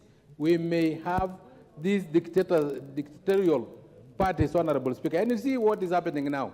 Because the political party that was very huge, called Jubilee, which is the ruling party, is now in bed with the opposition. Milk is missing, fuel is missing, almost everything, even water is missing in our shell. The only thing that is available currently in Kenya is alcohol. But the other products, all of them are missing. You can find no milk in shelves, you find no fuel, you find no even water. People are not having drinking water. So when we have people having that window to go to independent, so that we can have as many members as possible from independent minds who don't belong to one political party, so that we are not being intimidated within that political party. You remember how we have been intimidated for almost 4 years. It's only that we have now gotten the leeway to get out of Jubilee because it's no longer, because the election is just about the corner. So I support so that members can get that window. In fact, I wish it was a door of 20 days. Honorable Osotsi. Chair, I fully support this proposal, and I think it is good to give those individuals who lose at the primaries an option to become independent. But again, this scenario calls for an opportunity for us to create the relevant laws that will re-engineer a political party system in this country. Because if we allow the things to go the way they are going, we may end up having a house full of independents, and the political parties will die. So I think a lot of focus needs to be put in the management of political parties so that to make these political parties democratic and be run very well. Instead of seeing parties which are, we have mushrooming briefcase parties, some of them want to sit on the high table and demand for things, and they don't have numbers. So I think a lot of effort has to be put in making parties democratic, making parties a really legal entity, and basically parties that are functional, not parties that spring up during election. So I fully support this, but with an encouragement that we need to invest in political party management. Honorable Whip, you wanted to speak to it? Thank you, Madam Chair. Madam Chair, mine is just to support this amendment. But, Honorable Chair, I would wish that we open it up once the election is done, so that we look at it further and see Is it good that we are going to go the independent way, or it's going to be that how are we going to manage the political party? Remember, Madam Chair, we have the political party fund, which is supposed to take care of the political wing of the political wing. Therefore, Madam Chair, it's something that we support for now, but the long run, it cannot be sustained. We need to digest it in future and see what to say. And Madam Chair, just to conclude on the line of what Honorable Sangoko has said, that now we don't have milk and everything because of Jubilee, I would want to wish, okay, although I do not now want to go into the politics part of it, but Madam Chair, the hand that feeds you, you need not to cut it when it's due. Thank you, Madam Chair. I'll go on to Chair. You want to speak to it? Madam Chair, you know, I thank Honorable Osotsi and Majority Chief Whip for the remarks they've made. I think for the Hansard, we need to be clear that Kenya is a multi-party democracy, and all efforts should be to make sure that political parties work. Independence or being an independent is an exception rather than the rule. So the exception can now not be the rule. But we have said that, you know, it is not laws that make things. And IBC must not be looking at legislation to be making things. There are a lot of interventions, non-legislative interventions, which need to be put in place, which can cure those mischiefs instead of a legislation like this, which looks draconian, which looks like it wants to, you know, refuse that other people cannot move elsewhere. For example, let them give more money to political parties. Let them allow political parties to be trained. Let people enjoy what it is in a political party. Let those people who Samkok is referring to be made to understand that political parties is a place where we exercise our rights. When that will be done, people would want to participate in political parties without a law such as this. But you see, we cannot say that we are now going that direction because we want to have everybody independent, because independent is not what the Constitution demands of us. Thank you, Mr. Chair. It's Madam Chair. I don't know when you turned me to Mr. I saw the clerk beside you and it confused me, but you are always my Madam Chair. So can I proceed to put the question? I go on to put the question, which is that clause 16 be amended as proposed by the chair. Will as many as of that opinion say aye? Aye. Will as many as of a contrary opinion say nay? The ayes have it. Clauses 17, 18, and 19. I propose the question that clauses 17, 18, and 19 be amended. They have no amendments. So I propose the question that clauses 17, 18, and 19 be part of the bill. And I go on to put the question that clauses 17, 18, and 19 be part of the bill. Will as many as of that opinion say aye? Aye. Will as many as of a contrary opinion say nay? The ayes have it. Clause 20. So here we have a number of amendments. And we have proposed amendments by the Honorable Kaluma and the Honorable Duale, which would have had a consequence on those by the Leader of Majority and the Chair, but I don't see these members here. You have agreed, okay.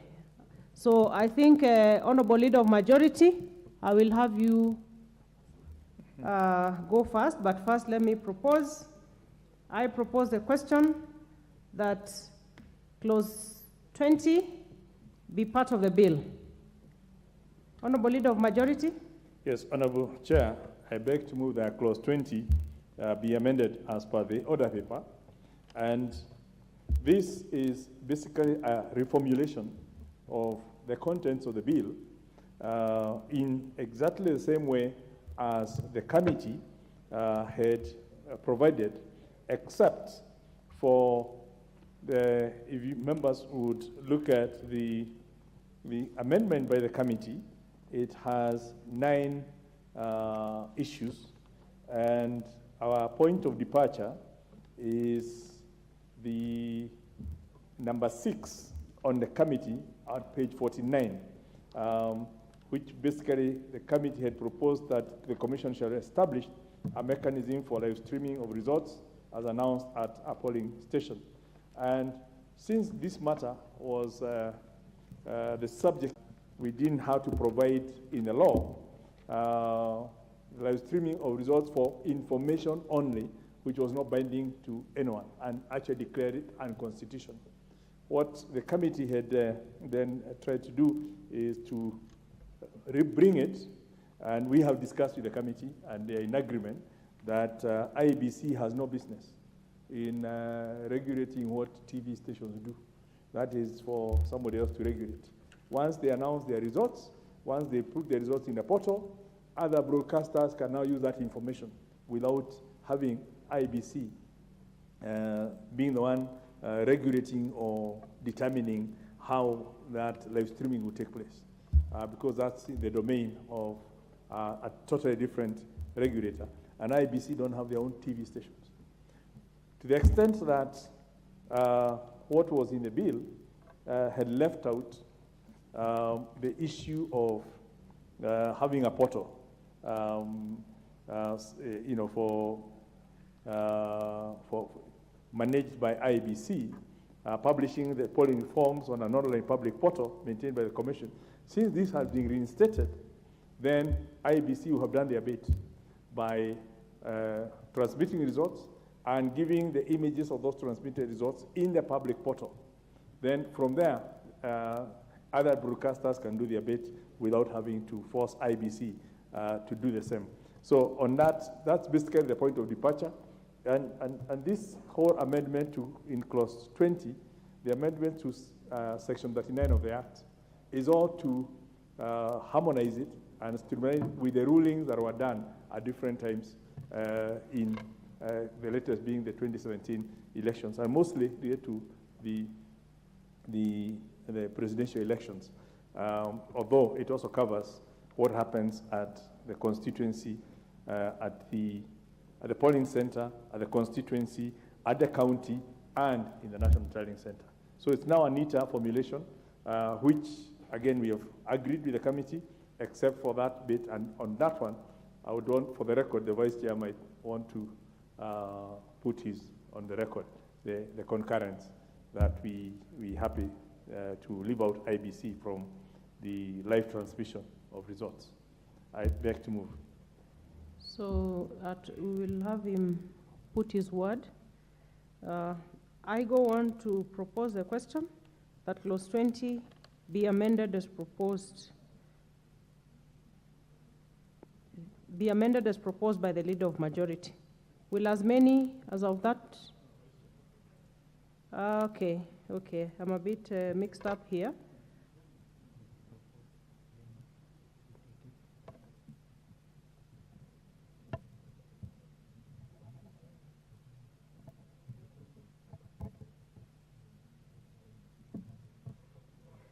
So at this point, Honorable Chair, Vice Chair. Yeah, Madam Chair, I concur. At the end of the day, what I'm excited about is that this section of law has gone through tremendous bashing by litigants. And every section has been looked at with a spotlight. So the committee had this onerous duty of trying to harmonize the body of law which controls transmission. And transmission is everything.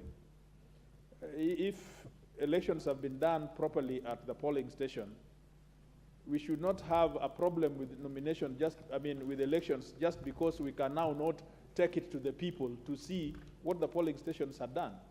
There must be a legal framework for doing that transmission. It is transmission that was the problem, was the issue of post-election violence, not the way Kenyans went to vote. It was the transmission problem. So to say that we can have an election without transmission, I think is idle. But again, remember the Constitution talks about variability, transparency, a lot of lofty words that an election must conform to.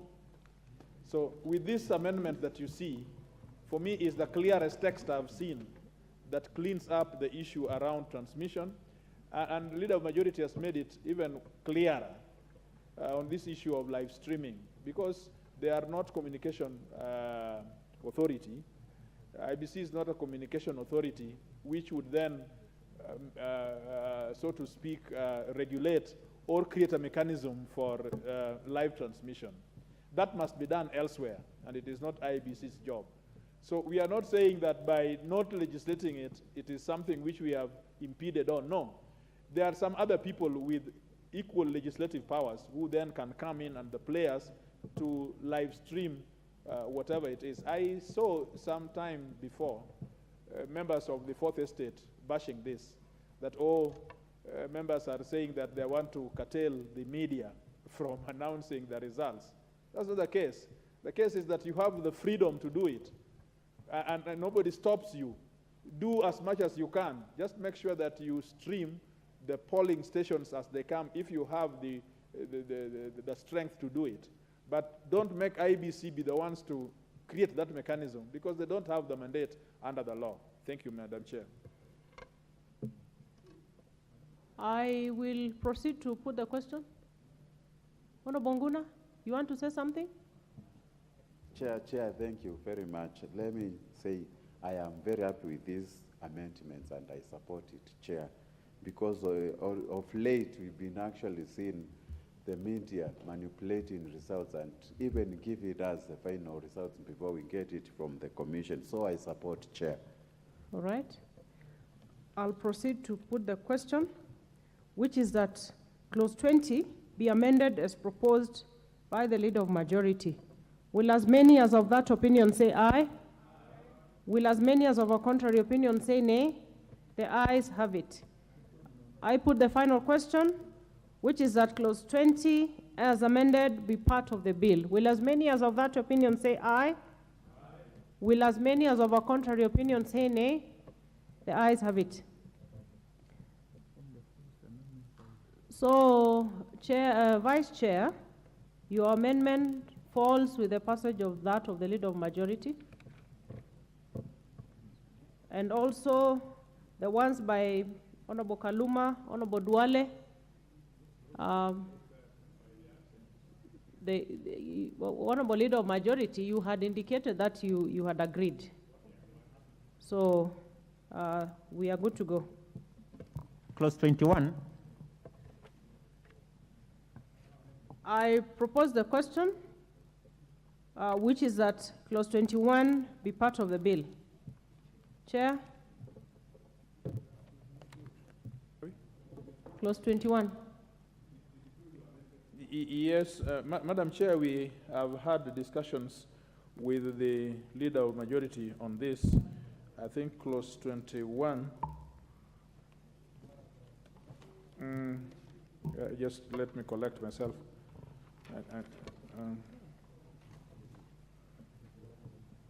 Yes, on this complementary mechanism for identification.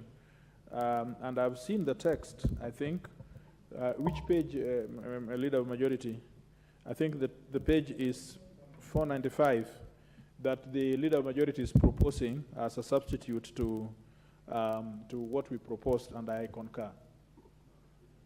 So yes, I withdraw. Yes. Okay.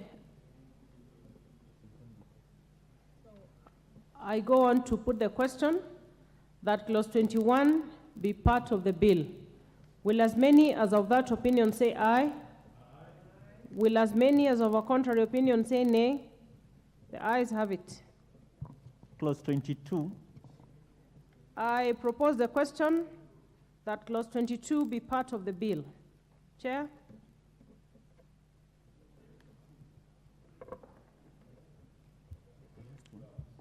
Clause 22 has something to do with the electoral disputes. I move that that Clause 22 be amended in the manner proposed in the order paper. It has something to do with the electoral dispute. You see, after registration of all candidates, now we are calling them registration. When you go to IBC or to your returning officer to present the documents that the member for Suba North is owning, called a direct ticket, when you place it there, and all the people have now been registered, just before that decision is made to accept by IBC, there should be a window by which members of the public can raise complaints to IBC. For example, to say that member for Suba North did not go to school. I happen to know that she went, and I have the digest of the schools that she went to, but somebody can complain. And we are saying that that window should be around 72 hours, because from Suba to Nairobi, it takes you about 48 hours to be in Nairobi, and to exercise your rights properly, another 48 hours, so making 72 hours. So I propose.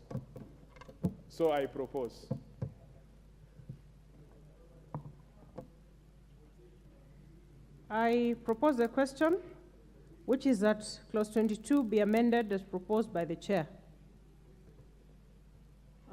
I'll go on to put the question that clause 22 be amended as proposed by the chair. Will as many as of that opinion say aye? Aye. Will as many as of a contrary opinion say nay? The ayes have it. I go on to put the question that clause 22 as amended be part of the bill. Will as many as of that opinion say aye? Aye. Will as many as of a contrary opinion say nay? The ayes have it.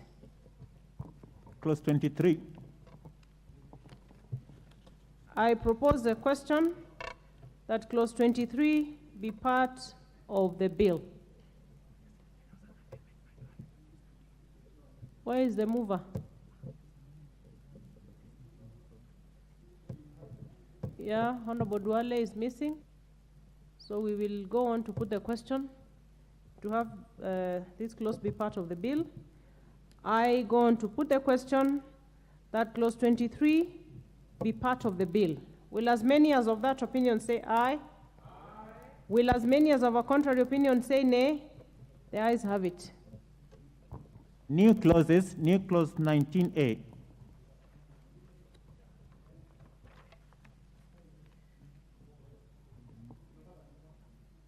I call the mover to move second reading of the new clause. Madam Speaker, I wish to move, me to propose that new clause 19A be read a second time. This is a very simple thing, just makes common sense that when the commission has collected all the names of independents and people in political parties, everybody who is going to contest, then they would have to, the commission would have to do one gazette for everybody. It is simple as you see it, but it is important because it is that, therefore, the actual decision that the IBC is making that then these people are going to contest, meaning that election petition begins from here. This document, this gazette itself can form a subject of an election petition that so-and-so Honorable Sankok, who was in that gazette notice, should not have been. Of course, it will be the other way. And so I propose. I propose the question that new clause 19A be now read a second time. Honorable Sankok. As we agree on this, because it's a very straightforward amendment, but I'm wondering, supposing we have 300 independent contested for the member of parliament seat, and we have 1,000 independent for MCS, and each of them have to have a party symbol. Don't you think all the symbols that are available in the world will get finished? I'm just wondering, yeah?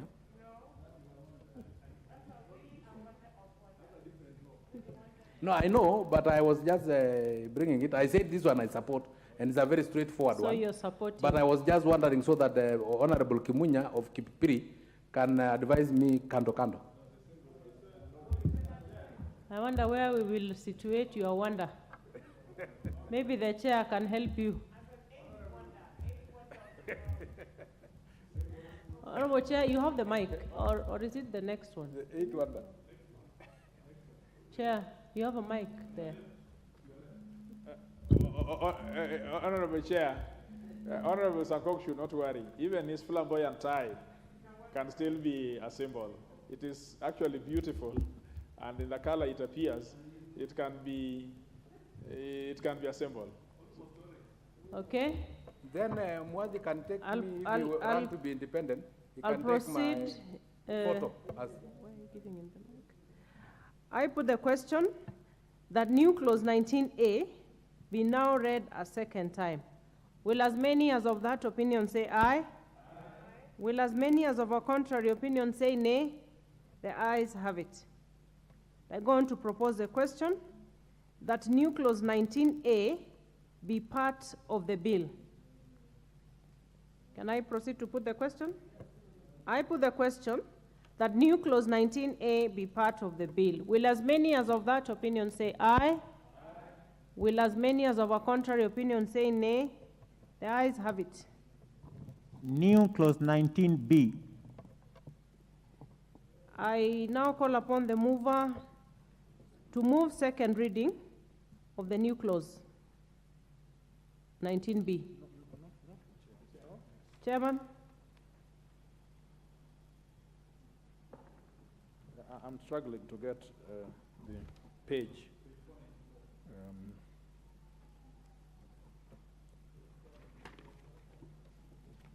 Yes, that, Madam Speaker, I move that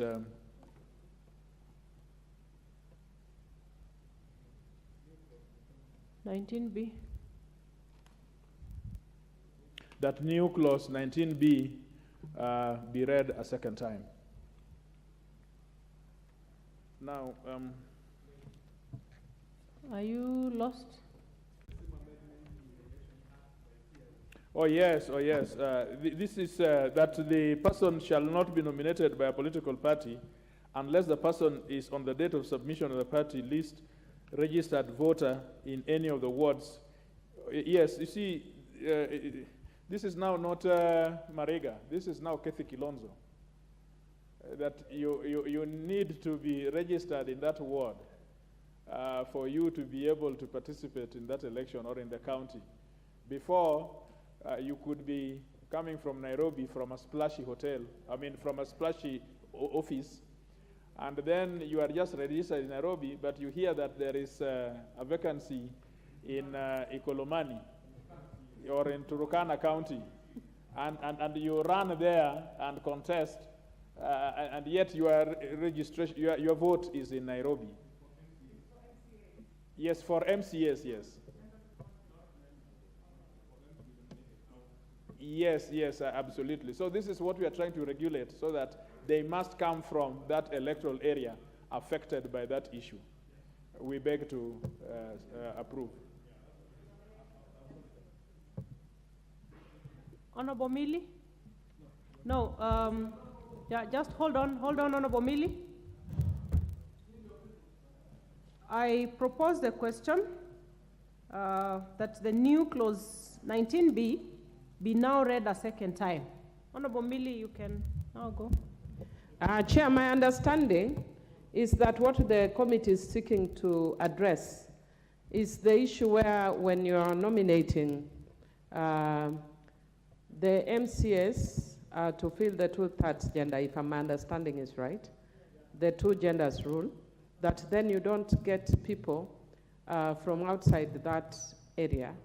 Madam Chair, sorry, that would mean, for instance, that you have a person from Turkana nominated to serve in the County Assembly of Homa Bay.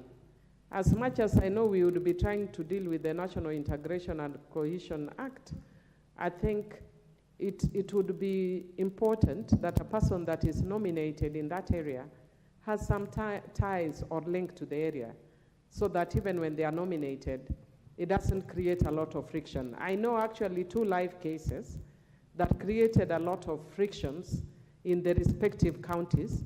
One, unfortunately, was concerning a friend of mine. But Honorable Millie, I don't think then the chair should clarify. It does not only apply to the 2/3, because we also have persons with disability and the youth. So you need to clarify on Yes, that. Chair. It doesn't, thanks first for the clarification, but I'm giving that as an example, even if it has to do with persons with disability and whatever. Chair, there are enough persons with disability in those respective areas. So I don't think we should disenfranchise them. And also, it helps parties to reward people who have worked very hard for those parties in those areas. When you get a person who has not worked in that area for the party, it actually discourages people.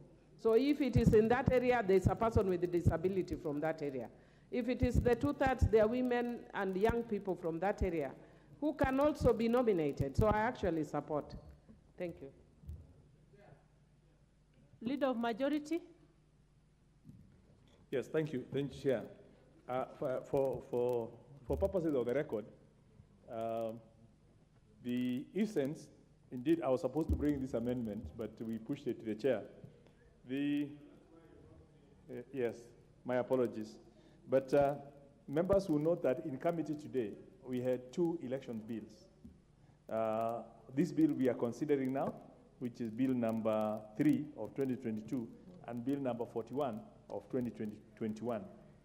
Now, bill number 41 was just this provision, this one single provision, which we passed in the second reading. And hence, when we discussed in-house business, we figured out that rather than have the House passing two amendment bills to the same act and having 2 bills to be assented to or go to Senate, we take 1 bill. So by consolidating what had already been passed by the House. So basically what this is doing is we're now picking this amendment. When it's passed here, then it will collapse. We don't have to consider the other bill because it will already have been considered in this and simplifies the work, and we only have 1 bill now moving, but with the provisions of both bills having been consolidated into 1 bill. So basically this is a fast-tracking exercise, and I'm glad that we had already passed it in the second reading anyway. So, and there was no amendment to 8 in the third reading, so we lifted it to now consolidate the elections amendment bill number 41 into number 3. Okay. Yes. I think that's a good clarification. Honorable Sankok. Thank you very much, Chair. And I support this one fully. And this is a very good amendment. Thank you very much, Majority Leader, though you pushed to the Chair, TJ Kajwang. Chair, this is an affirmative action top-up, which need to be for affirmative action groups. And it should actually be a breeding ground for future leaders. So if you are in Homa Bay and you are nominated in Lamu, how will we be able to breed you up so that you can contest an MCA seat in one of those wards after you have graduated, because it gives you an opportunity to profile yourself. It is like the affirmative action seats of the women representative, in which yourself you benefited. But after 2 terms, you are so honorable enough, and you said, today I will retire, I will leave this affirmative action slot that was given to me because it is a women representative position, so that another woman from Narok County can benefit from the same, so that they can also profile themselves. You have profiled yourself to even to the level of the speaker panel. You have profiled yourself, you actually almost became the governor of Narok, because you are so honorable enough to leave that for somebody. So for another woman in Narok County. So it is the same. It is a breeding ground. You cannot breed if you have an MCA with disability, or from the women gender, or from the minority tribes from Turkana being nominated in Mombasa. You are not assisting those persons. You are just giving a salary. So thank you very much, Honorable Speaker. I support 100%. Okay, Honorable Shamala. Thank you very much, Chair. I also rise to support this amendment, especially against the backdrop of the strengthening of political parties. In as much as we would like to have independents running, we want a situation in this country where we run on ideological basis and not for the convenience of just winning or at the whims of certain politicians. And I think that in where we are deliberate and state that the nominees for the members of county assemblies must come from a particular area, it further strengthens the political party and locks out abusers that can be meted out by the leadership of the party by choosing to pick people from anywhere when you have people on the ground in that particular area who have not necessarily run on an election ticket, but have worked extremely hard for the party. So with those few remarks, Madam Chair, I do support. All right, I think Honorable Whip. Thank you, Madam Chair. Madam Chair, mine is just also to support, but basically the background of this amendment is on the basis, Madam Chair, that everything is local. When we are nominating this group of persons, they are meant to represent interests which are local based. So we are curing a situation where, Madam Chair, we do not nominate somebody from outside a region, which is in this case the ward, from outside, who is not coming from the same area or jurisdiction, so that we cushion political parties, especially from the headquarters or the county regions, so that they don't just bring anybody down to represent the interests which are not theirs, Honorable Chair. Therefore, this is a good amendment, and I wish to support my Vice Chair. Thank you. I will proceed to put the question that clause 19B be now read a second time. Will as many as of that opinion say aye? Will as many as of a contrary opinion say nay? The ayes have it. I go on to propose a question that new clause 19B be part of the bill. And I'll proceed to put the question that new clause 19B be part of the bill. Will as many as of that opinion say aye? Will as many as of a contrary opinion say nay? The ayes have it. Clause 2. I propose the question that clause 2 be part of the bill. Chair? Madam Chair, I propose that the bill be, the clause 2 be amended as proposed in clause 2 in the order paper.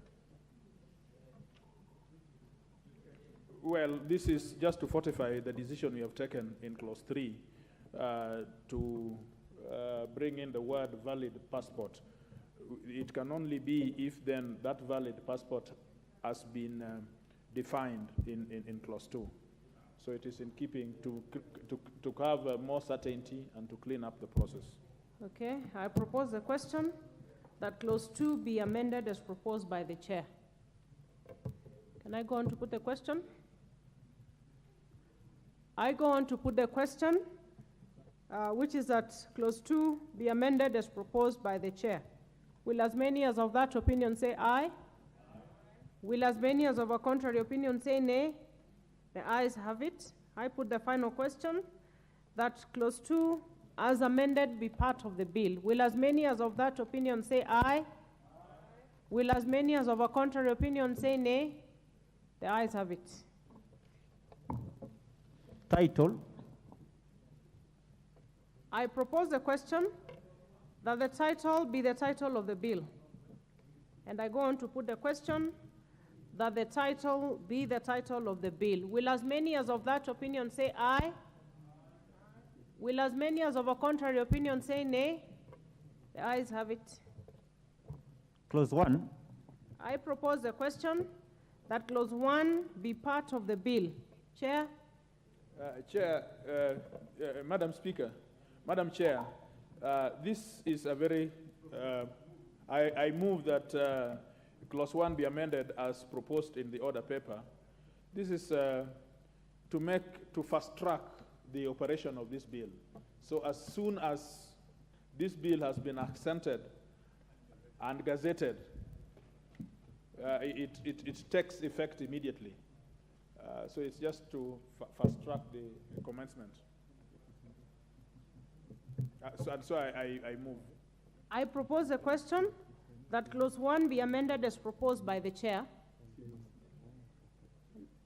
Honorable Whip.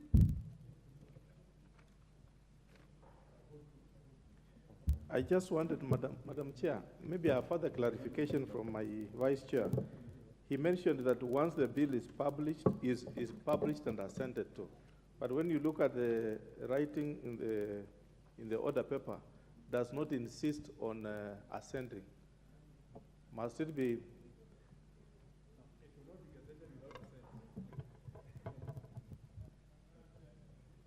Chair?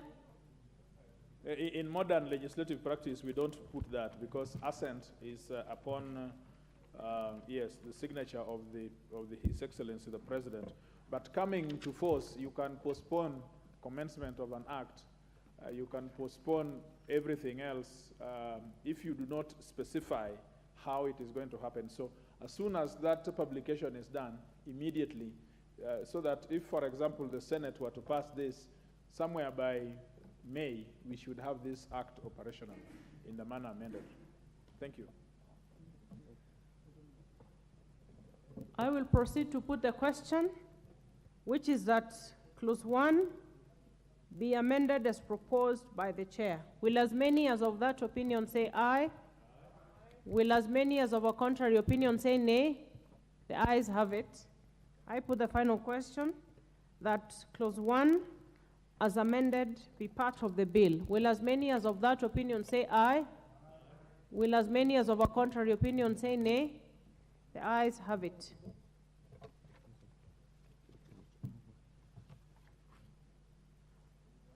I now call upon the mover to move reporting.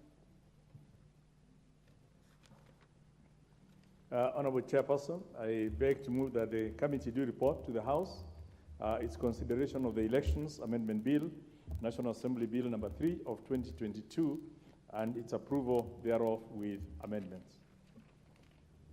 I go on to put the question for reporting, which is that the committee do report to the House its consideration of the Elections Amendment Bill, National Assembly Bill number 3 of 2022, and its approval thereof with amendments. Will as many as of that opinion say aye?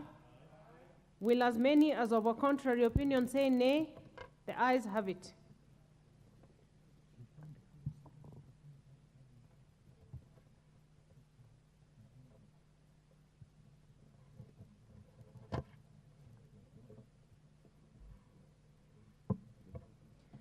Now, honorable members, as explained by the Leader of Majority, having passed the amendment on clause 19B of the Elections Amendment Bill number 3 of 2022, automatically the Elections Amendment Bill 41 of 2021 falls.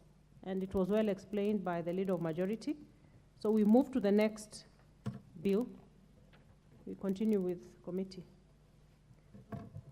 And now, members, we are in Committee of the Whole House on the Election Campaign Financing Amendment Bill, National Assembly Bill number 37 of 2021.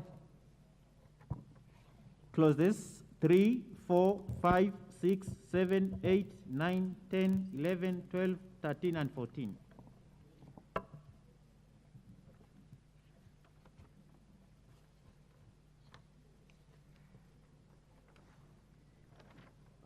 I propose a question, which is that clauses 3, 4, 5, 6, 7, 8, 9, 10, 11, 12, 13, and 14 be part of the bill. And I go on to put the question that the listed clauses be part of the bill. Will as many as of that opinion say aye? Will as many as of a contrary opinion say nay? The ayes have it. Clause 2. I propose the question that clause 2 be part of the bill. There is a proposed amendment by Honorable Oundo, who is not here. So we shall move on to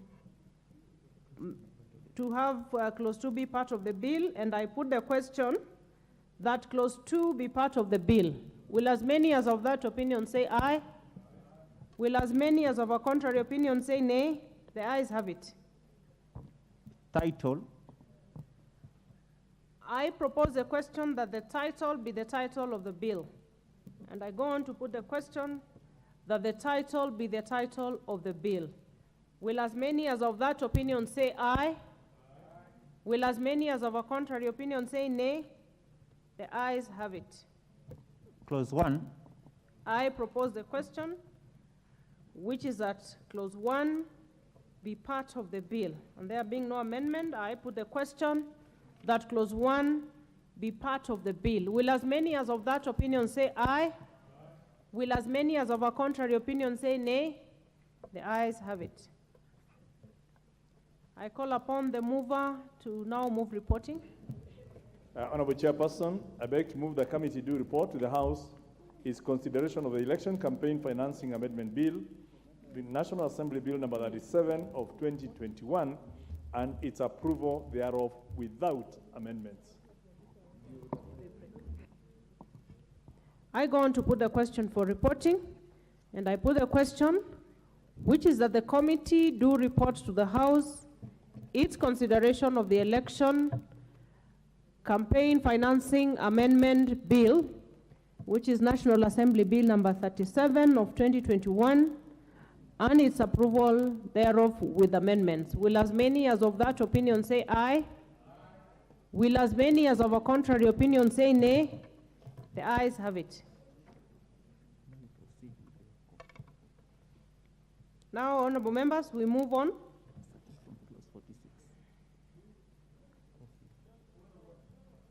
We proceed on to the coffee bill, which is Senate Bill number 22 of 2020.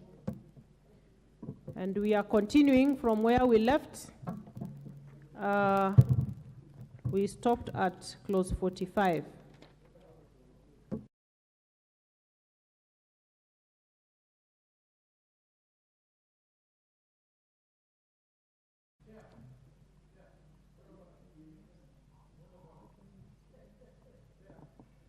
Yes, Honorable Sankok. Chair, the coffee growing area, members of parliament like Najut Jomo, I think they are just somewhere. So the issue of quorum, we have to be assured. I raised in the point, because let us just call them to come in, order number, standing order number 35 on the issue of quorum. So we can ring the bell so that we call them in to come, because I know Jude Jomo and Kina Lydia Wakago are just somewhere taking tea. We need to move forward with them, because we cannot amend the coffee bill using Kina TJ Kajuang from Kisumu.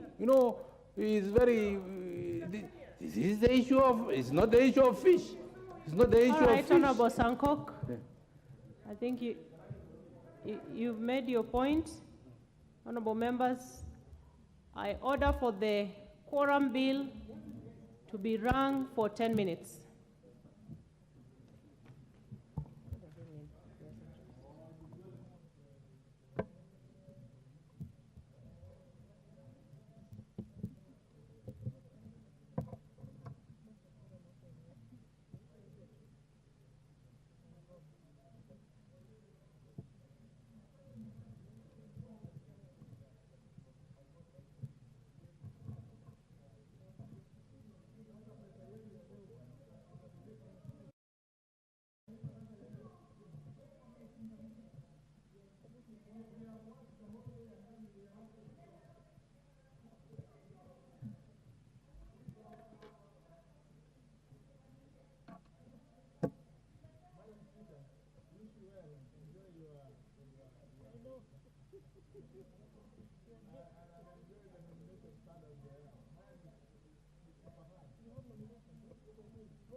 Oh, those boys spoke the way they spoke, huh? The ones who are running with.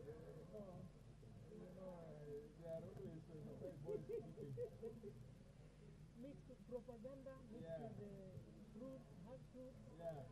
And so I opted, I got a direct ticket back to women, but I could not go back. I could not go back to women. 15 years was on a summer deduction position. That's the thing in myself. I'm going to the Senate after. Yes.